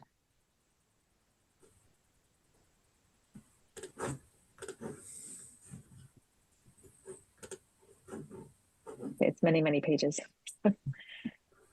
Joe, while that's coming up, just on last topic there around town meeting, is there an opportunity for us next time we discuss this to maybe get into like, we're expecting more families and potentially children, maybe doing some more logistics planning for that, including like, how the heck do I get a bunch of donuts there to sell kids and some of the more benign but important parts of ensuring the meeting is successful?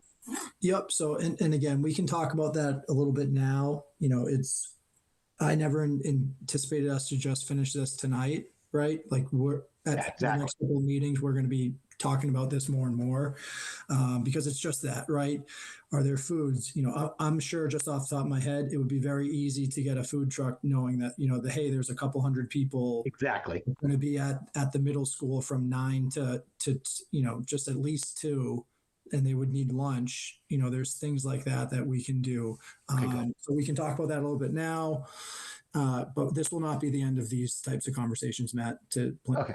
Yeah, and I didn't think it would be, Joe. It popped into my head after sort of the natural point in the conversation. So just getting it out there, thinking about not only how do we help accommodate like the young kids that might be there while parents are trying to vote, but just like, yeah, how do we get donuts, the water bottles, and is there a way we can tie it to the PTA, blah, blah, blah. We can be smart about the fact there's going to be a lot of people there who are going to be hungry and thirsty. Yeah. Yeah, I think my thought right now, considering the timing and we're moving through the agenda pretty quickly, let's when Ben pulls up the articles so that we can have a quick look. I think our next meeting we'll put this on as, you know, specifically all those little pieces of logistics, food, helping families, all of that on the next meeting. Sound good? Thank you, sir. Yep. All right. So let's see, Elaine, Lance, any thoughts on, you know, what we have right now for the select board ones? You guys want to walk us through? Some of these are kind of, I would say like, you know, common articles that we have, you know, or standards every year. But you could just want to run us through some that may be different or things that need special attention tonight. There's 2 citizens petitions, so that's something. And I think the more the unique articles start with, you know, the capital projects, although you've seen the list, and that's Article 13. And one thing we're doing a little bit differently later on is there's a separate article with the one-time expenditures in Article 14.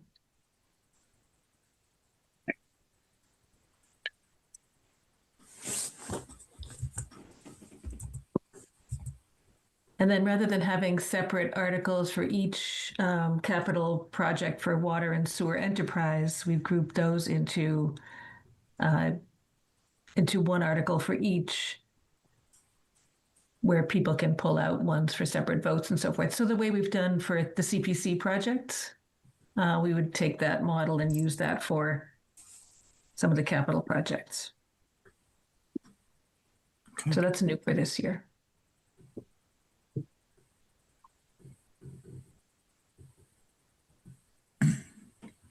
I know it's early to ask this, but Zach and Connor, have you had any thoughts at all about what portion of this agenda you feel is remotely feasible to consider as consent? Obviously, Elaine, I'm interested in your thoughts here too. I've looked at a few of them that I think are some of the standard ones that we do year after year that we've successfully put in the consent agenda the last round. I think that it's worth noting that the things we put in consent last time, none of them got pulled out. So obviously folks were okay with those things going in. So we could potentially repeat some of the things that are regular items year after year that we did last year successfully. Thank you. I like that you're at least thinking about it that way. Yeah. Yeah, thanks, Connor. And I would agree that went pretty smoothly last year. I felt like we had a good amount in the consent agenda, and it went pretty smoothly. So, I guess tonight, you know, I think there's obviously several ones that the board typically votes on, you know, for a recommendation. We are not going to be getting into that tonight for all of these. I know we're still in the middle of budgeting. Elaine, does it sound reasonable, you know, as we finish up the budgeting sessions over the next meeting or two, that we would have more time in a few weeks to kind of spend on individual going through these? Is that fair? Or do you think we need to do something more tonight? Yeah, no, absolutely. And we can have the sponsors in.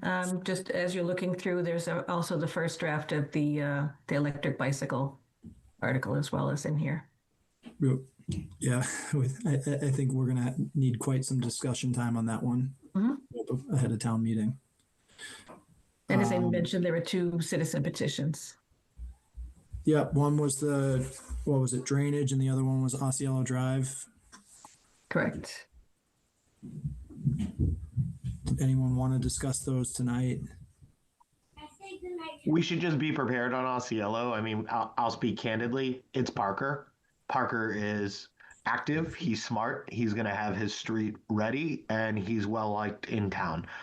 So this is not one that's just going to go up and be a quiet, we all poo-poo one street getting accepted. He's going to have a plan. He's going to have numbers. He will have done his diligence. So that can be a good thing or a bad thing. I don't have an opinion about this, Chair. I just want us to be cognizant. That's not going to just be a quick up and down. People are going to be ready to talk about that one. And I think we should be ready to let them, because there's a bigger discussion here around what are our true expectations for having your road accepted in town. I know this is the road we're talking about this year happens to be Osceola. There are a lot of proverbial Osceolas in town. Yep. And just it's a great point, Matt. So thank you. And the citizen petitions, we always give a recommendation, correct, Elaine, from the board? It depends. Not every one will require recommendation. These, I believe, will, because it's acceptance of a street, and the other one is funding, I believe, for drainage improvements. Okay. All right. Yeah. So we'll set up some specific time at one of the next couple meetings to go through most of these articles individually. Any other thoughts and comments from the board before we move on? Obviously, this will be a continued conversation over the coming weeks.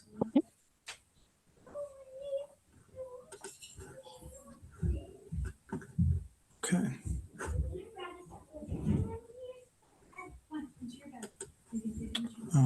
Give me 1 second.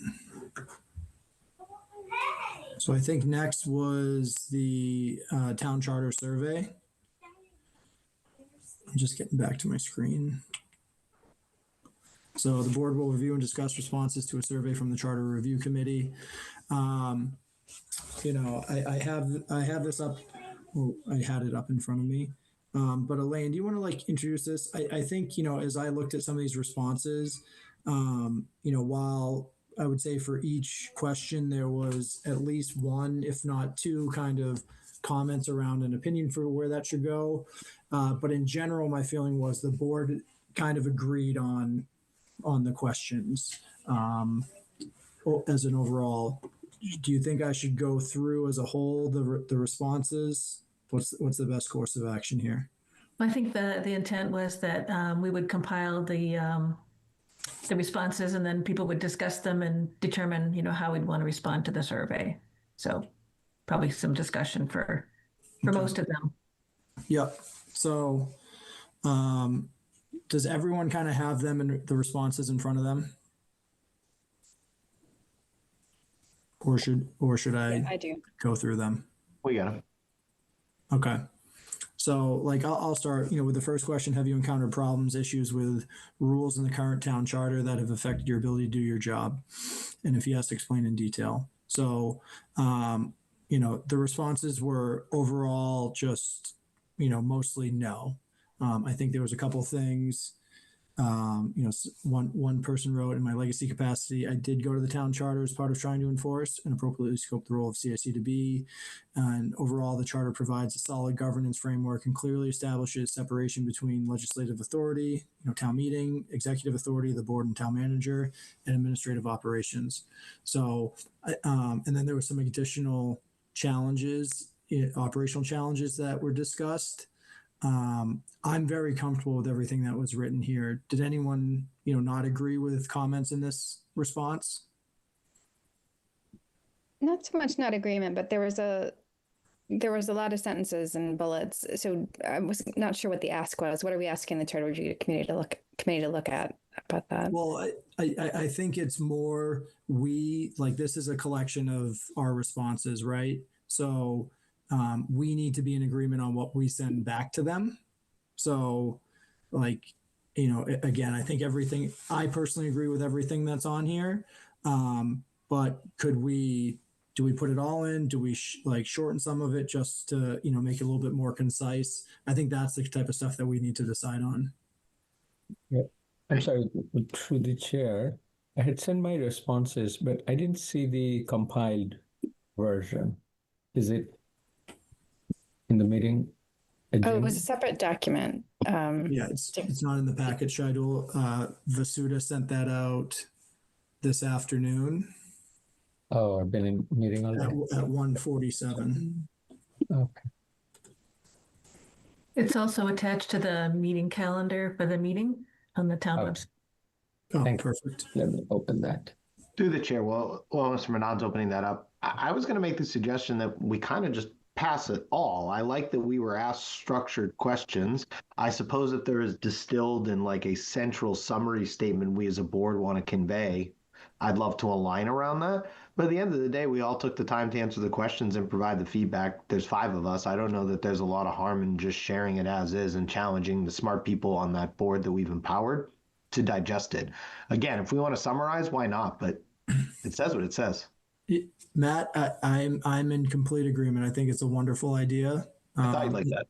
And, it certainly, stops me from reading through all of these and wasting everyone's time. But to the rest of the board, I agree with Matt. Does that seem like, and I know Shidul, you just got it in front of you, but I think there's nothing wrong with sharing the collective thoughts. Everyone okay with that? Fine. Yeah, I guess it's okay. Just some of them I think are a little contradictory sometimes, but we could just share it. Yeah, sounds good. All right. I think that kind of covers us then, Elaine. Okay. And it helps knowing that was published with the meeting so that, any folks that were curious what the questions were or what the board's responses are, they can be found in the meeting invite attachments. Yeah. I think Connor has his hand up. I think he's the chair of that committee. Yeah. Can we Okay, get Connor's compiling? I see it now and it looks good. Yeah. And I see mine there too. So I think it's a good compilation. Thank you, Elaine, for doing that. Connor. Yeah. So thank you all for getting these responses together. And I do also, implore you to all keep in touch with what's going on in the process and share with us your thoughts going forward. Just even as you see little things in the perspective you have on the board as you go through this budget cycle and everything else that could make your jobs easier, make everything more efficient going through. This is unlike the last cycle. We don't have a member of the select board there to kind of keep everyone in touch of what's going on. So, I want to hope that we can just kind of keep communication lines open. I'm obviously communicating with Elaine and Lance about things going on at the meetings, but happy to continue to come by and give some updates here and there based on what we talk about as we get further through the feedback process.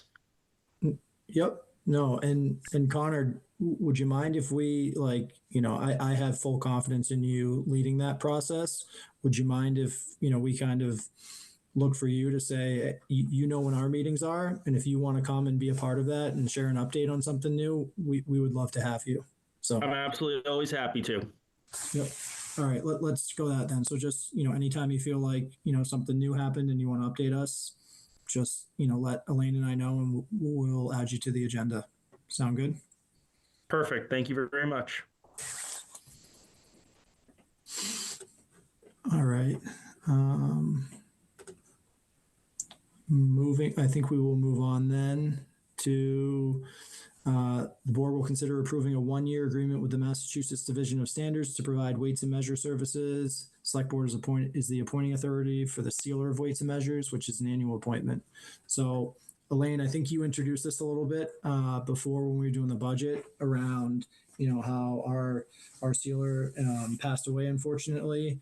And, we are now looking at the state to provide those services since we are still under 20,000 employees. So do you want to introduce this one, please? Yes, thank you. So in looking at the position, we had the opportunity to post the position and hire someone, or we can contract with the state to provide the services on a 1-year basis. In looking at it, our Lou Sakin, who did it for many years, was the master of what he did and was, an expert at it. But we don't know a lot about what he did. And we need to learn more, I think, before we can craft a really good job description and get someone on board and give them direction when we're learning about the position at the same time. So the state had offered early on that they do provide this service. They provide someone who will come out and do the work for a 1-year period. If we wanted to renew after 1 year, and it's for a calendar year, if we wanted to renew, we can do that as long as our population is under 20,000. But I think we need this year to learn more about the position, what the person does, enough to give a new person the guidance going forward. So this is a recommendation that we do this for a year. The cost for 1 year is $6,700, which is just $1,000 more than we had budgeted for someone to do the work. So it's a reasonable cost. The state, they do this for many communities, so it's something that they do every day. Perfect. I think that makes sense given the sudden departure of the passing away of the previous person. Yeah. Yeah, I think this is very reasonable. So I'm supportive. Matt, creative solution. State's going to support it. Love it. Thank you, Elaine. Yeah. I echo the same. I think this is great. Yeah, let's go move on with it. Brian, any thoughts? And we also need a motion as well. Yeah, I'm good. Makes sense. Okay. I move to approve a 1-year agreement with the Massachusetts Division of Standards to provide weights and measures services and authorize the town manager to sign the agreement. Second. Okay. So we've got a motion and a second. If there's any further discussion, if not, we will go to roll call. Amy? Amy Ritterbusch, yes. Matt? Matt Kisner, yes. Scheidel? Eidelman, yes. Brian? Brian Herr, yes. And Joe Clark, yes. All right, so thank you all. Thank you, Elaine, for finding that option for us. And that brings us to the town manager report. Mm-hmm.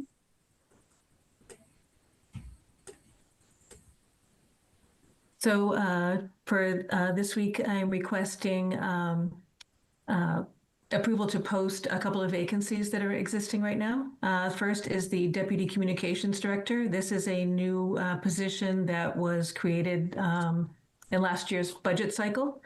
So the position is funded, a job description has been created, and this position will serve as the primary operational supervisor for the town's police and fire dispatch operations, provides direct oversight of full-time and per diem dispatch staff. It's responsible for day-to-day supervision, scheduling and coverage, training coordination, quality assurance, and ensuring consistent and reliable 24-hour emergency and non-emergency communications.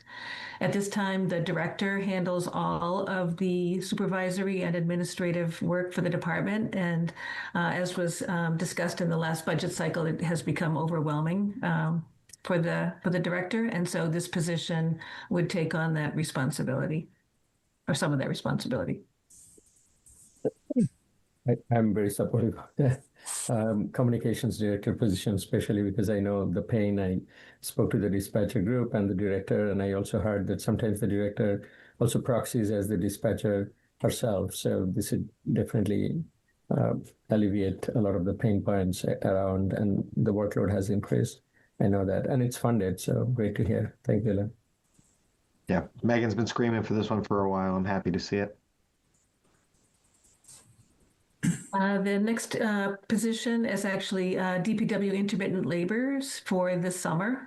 They work with work from May through August. Seasonal employees assisted with lawn mowing, weed trimming, property cleanups, and other general maintenance duties to keep parks, fields, cemeteries, and municipal properties safe, clean, and well maintained.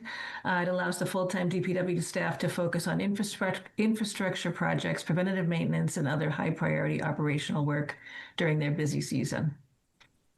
These are included in the FY26 and FY27 budgets. And then the third is the senior center van driver, which is a part-time position. This position is becoming available as one of the primary van drivers is scaling back their hours.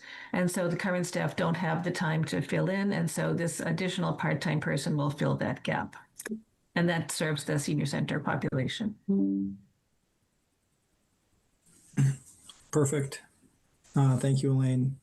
I mean, I'll just be, I'm very supportive of all of these. I think they're, critical components for different parts of the town. So to the rest of the board. Agree. I supported one, but I support all. I think all are critical. I agree.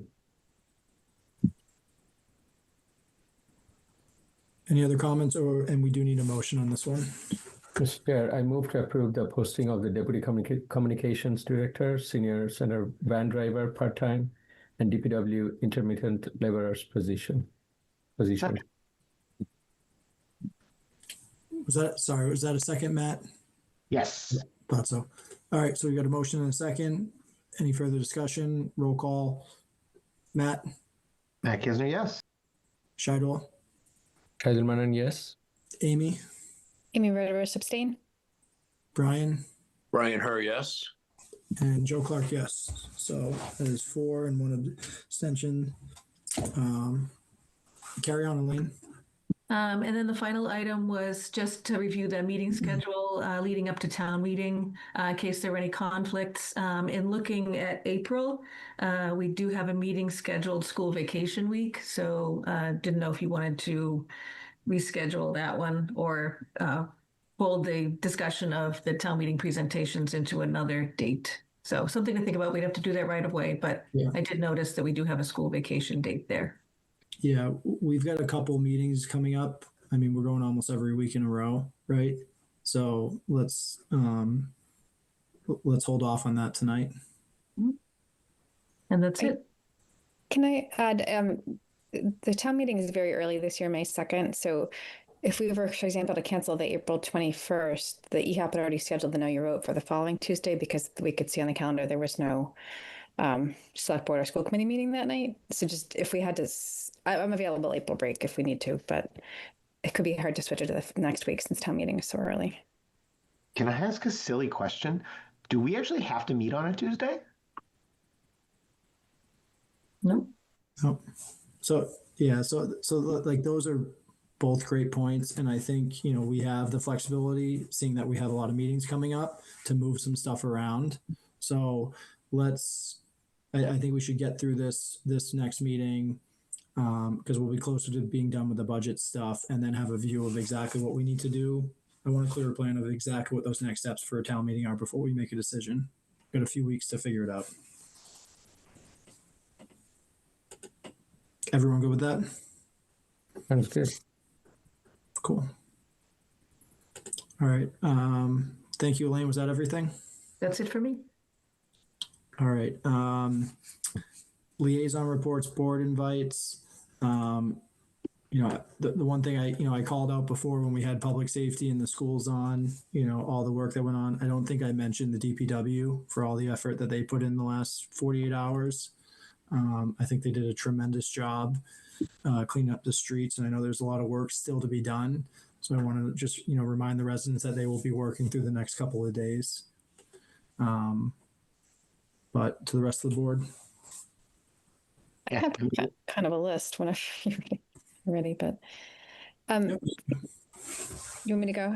So there's the Franklin Road Solar Facility. We've gotten a lot of emails about that, so I guess I'd like to get an update on that at a future meeting.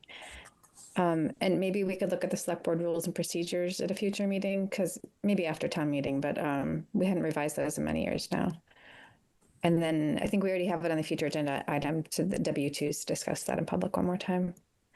Yep. And then board invites. I think we got invited to 2 different Ramadan events. So I just wanted to highlight those. Thursday, February 26th at the Mazamin on Wood Street. Oh, no, sorry, the mosque on West Elm Street. And then Saturday, February 28th at 5:30 at the Mazamin, which is the one on Wood Street. The Hopkinen Cultural Council grantee reception. So it's the same night as one of those. That's February 26th at 5. Or, oh no, I'm sorry. I hope I have that right. It's another one. And I'm not sure if I have the right date, but it's coming up soon.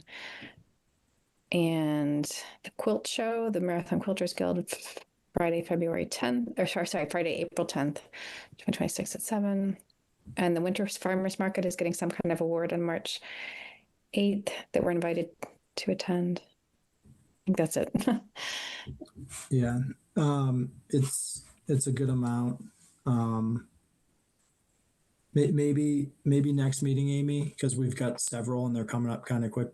Or no, I guess some of them are coming up this week, right? The 2 Ramadan ones.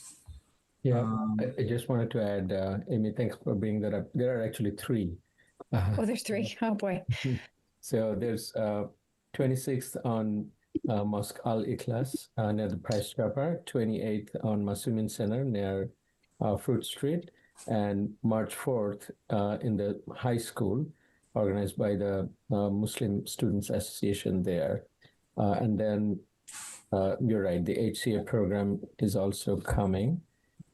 And when we have a moment, I wanted to also recognize that we attended the Chinese New Year event last weekend, and it was a fabulous, colorful, and vibrant event. Almost 300 people, residents joined, and a wonderful cultural program was held. And Amy and I was there, Representative James, school board chair, and chair of historical commission, quite a few of the town representation, and thanks to the Chinese American associations of our town. Oh, and can I piggyback? I have on my background here. It's a light up Chinese fan. It was in honor of Lunar New Year that they gave us each one of those. So I thought it was a good opportunity to put it on Zoom. Yeah, it's a really lovely event. Yeah. Very, very nice. I love that. So for these, so we got 3 coming up in the next week. We've got Thursday, Saturday, and then Wednesday, it looks like. And I just want to make sure we have coverage for all of them. I definitely cannot do the 4th. I'll be traveling next week. So do we have, who can make what days? I just want to make sure the board has Going to all 3, and 4th I'm also planning to go. Okay. I think I can go to the 28th one. All right. My best bet might be the 26th. What time was that one? 5 o'clock. That's a little tough timing. Yeah, they're all at 5, I think. They're all at 5? Yeah, that's it's for the month of Ramadan, and the first breaking time is around 5:30, so they all start at 5. All right. I suppose someone could come late though, right? Because you just Yeah. can't start eating before 5. That's the thing. Right. Yeah. I think that that is always welcome. And I'm also joining the HCA event. I got the tickets. So. Okay. Joe, I'm on a plane Thursday, coming back Tuesday or Wednesday, I think it is. So I'm gone. All right. Thanks, Brian. It sounds like we might be able to cover these though, for at least these initial couple before next meeting. Can I ask, because Amy has made a pretty compelling point here, that we probably need to have some sort of visible table or calendar coming to the meeting for discussion, because it's unreasonable. As someone trying to follow in good faith, it's actually not easy to keep track of all of them as they come in. Yeah, no, I'm good with that. I think we can pull that together for the next meeting, because it is a lot. That's why I'm focusing on just the 3 right in front of us for right now. All right. Yeah, we could talk about the March ones next week. We're meeting again next week, right? Correct. Okay. All right. Okay, so that covers us. So thank you. Kind of back to Amy. Did you say you had more stuff for liaison reports and invites? No, I think I got through everything. Okay. Who would like to go next? Matt. I'll go quick here. I had the chance to go see the Water and Sewer Advisory Board last week. So I had a high level conversation with them about some of the changes that we have been working on in terms of updates to the financial policy. So this goes back to some of the work that I was working on with Kyla in terms of proposing some target rates for the water and sewers retained earnings, as well as just some of our general practices and policy around rate setting. So we reviewed sort of the what, the why, what drove us to do this, why are we here, what do we think next steps look like. So we had a really positive directional conversation. Next steps there are they've requested that myself, Kyla, and Matt Abrams, our engineering consultant, actually go back now and do the technical conversation. So I kind of had the first pass, what are we talking about, why are we doing this? We're going to go back now with the numbers people and do the technical side of the conversation. I don't anticipate significant updates to the policy that Kyla has shared with us. Ultimately, the concern from Water and Sewer was that what we were proposing would not cause significant shifts in the rates. And to all of you, no, it won't. We're drawing a line at the bottom of the chart. We're changing nothing about what's going on with what was already on the chart. To the chair, sorry, Matt. Are you talking to the Water and Sewer Advisory Board as well? I missed that part. Yes, so I'm saying I went to see Water and Sewer Advisory this past Wednesday and had the first conversation with them. I'll be looking to go back now with Kyla and Matt Abrams to go over the finer details. Thank you. Yeah, because I think this is good discussion to have, and we look forward to the discussion once the board advises us with all the inputs, what the rate should be. The reason I say that is that I think board's charter, one of the main tasks is advise the select board on water and sewer rates. So I appreciate your connecting with them, of course. Yeah. Thank you all for the opportunity. It is nitty gritty and kind of crappy work, but that's okay. It's water and sewer. Matt, is there a plan to come in front of the board from the WSAB? So I don't want to speak for the WSAB on broader rates for next year.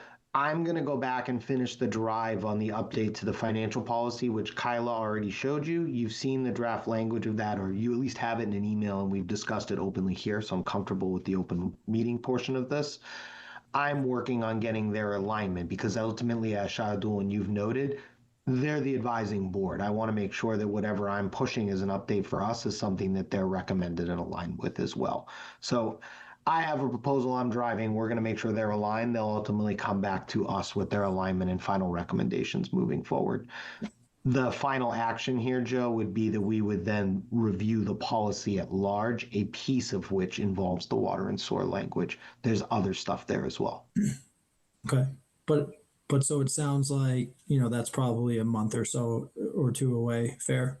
I don't think it's going to happen before town meeting. I don't think it needs to drive that fast here. I'd rather be slow and steady and make sure everybody's aligned and comfortable with where we are. Just gauging for future meetings. So thank you. All right. Shahidul, Brian? Nothing at this time. Thanks. Nothing further. Yep. All right. Awesome. So then that brings us to... I think we kind of started doing future meeting agenda items. I think that was the next. Give me one sec. Yeah, future board agenda items. I think there's a lot of stuff that we plan on having in quickly in upcoming meetings. We're just as we've been going through the budget and moving into weekly meetings. I think this stuff will get tackled naturally over the next couple of weeks, but was there anything else anyone wanted to call out? Anything new or anything we can remove?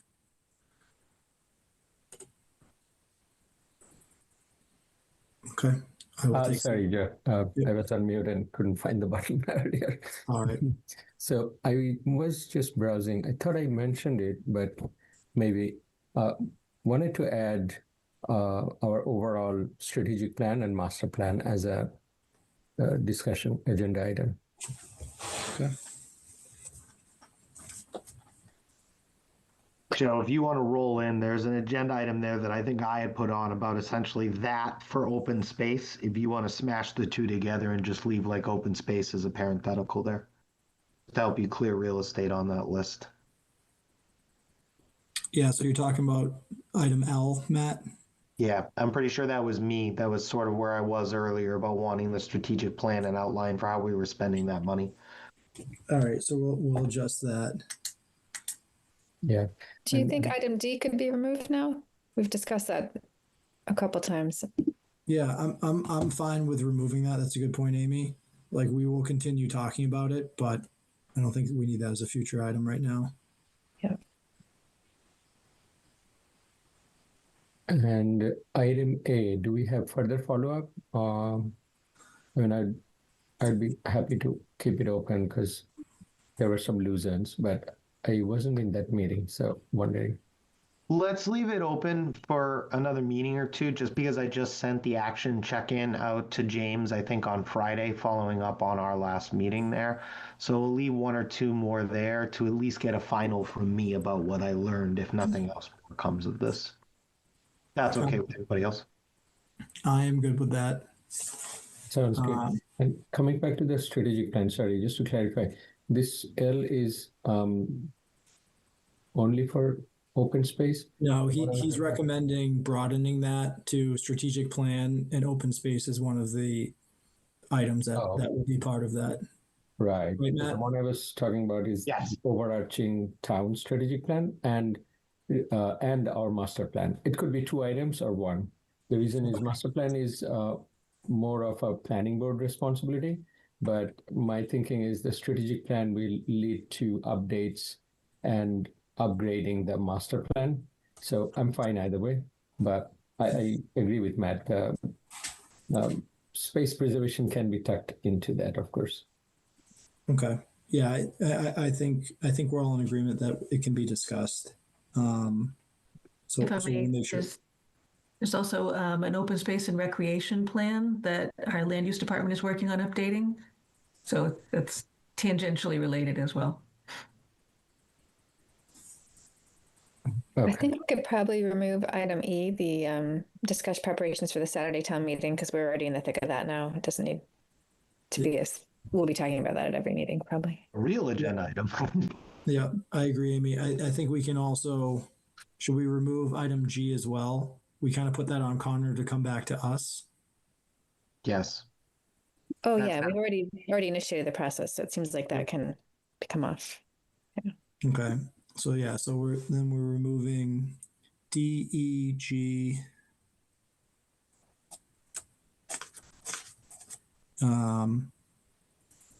Amy, I think we should, combine H with your comments around the board's, policies and procedures, right? What did you bring up earlier? Oh yeah, we have a rules and procedures document on the town website, but we haven't updated it in a while. All right, so let's add that to H and do that at the same time, okay? I was going to save it for goals. I was going to save it for a future meeting, but I actually did want to add succession planning here, regardless of who is in that seat. Having joined this board this year, it was really hard to just kind of come in the middle of the conversation. Meetings were already booked. I was trying to come up to speed about what the heck the role is. Just having some sort of thoughts about how we might want to bring someone in, continuing with Amy, whoever else it may be.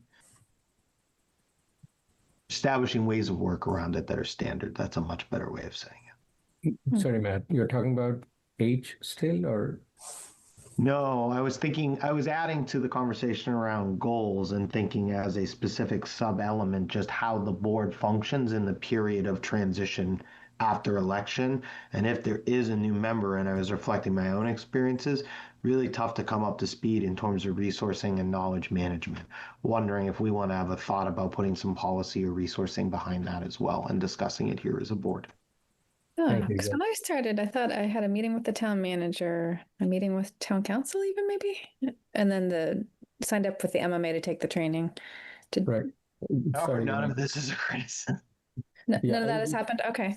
Yeah, I was just thinking they sound like different topic to me, related, but individual goals are more for town goals that each of us brings as a proposal, and what Matt is talking about is more ramping up a new member with the select board policy and procedure. We can keep both. I was just wanted to clarify that. Did you Right, join the Mike? MMA, Matt? Or not the MMA, the Massachusetts Association of Select Board Members?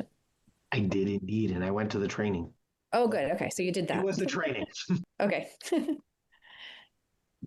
Yeah, that's a good topic. I think we can add it as another item. Okay. All right. I think we captured everything. So with that, I think we would need a motion to adjourn and convene an executive session. I move to convene an executive session pursuant to MGLC 30A to discuss strategy for negotiation with non-union personnel, police chief, fire chief. Pursuant to MGLC 30A 21A, purpose 6, to consider the purchase, exchange, lease, or value of real estate land at Assessors Map R16, 20, and 290 Cedar Street because an open meeting may have a detrimental effect on the negotiating position of the board. To approve executive session minutes from 20 Jan 2026 and 03 Feb 2026. To allow Elaine Lazarus, Lance Del Pior, and Nicholas Anastopoulos, I feel better about the second one, to participate in executive session, and my apologies, Nicholas, not to convene an open session at the conclusion of executive session. Second. Perfect. We've got a motion and a second. This will be roll call. Amy? Amy Ritterbush, yes. Matt? Matt Kisner, yes. Brian? Brian Herr, yes. Shidul? Faisal Manan, yes. And Joe Clark, yes. Thank you, everyone. That concludes our invite. All the board members, you received the separate invitation for executive session. Yep. All right.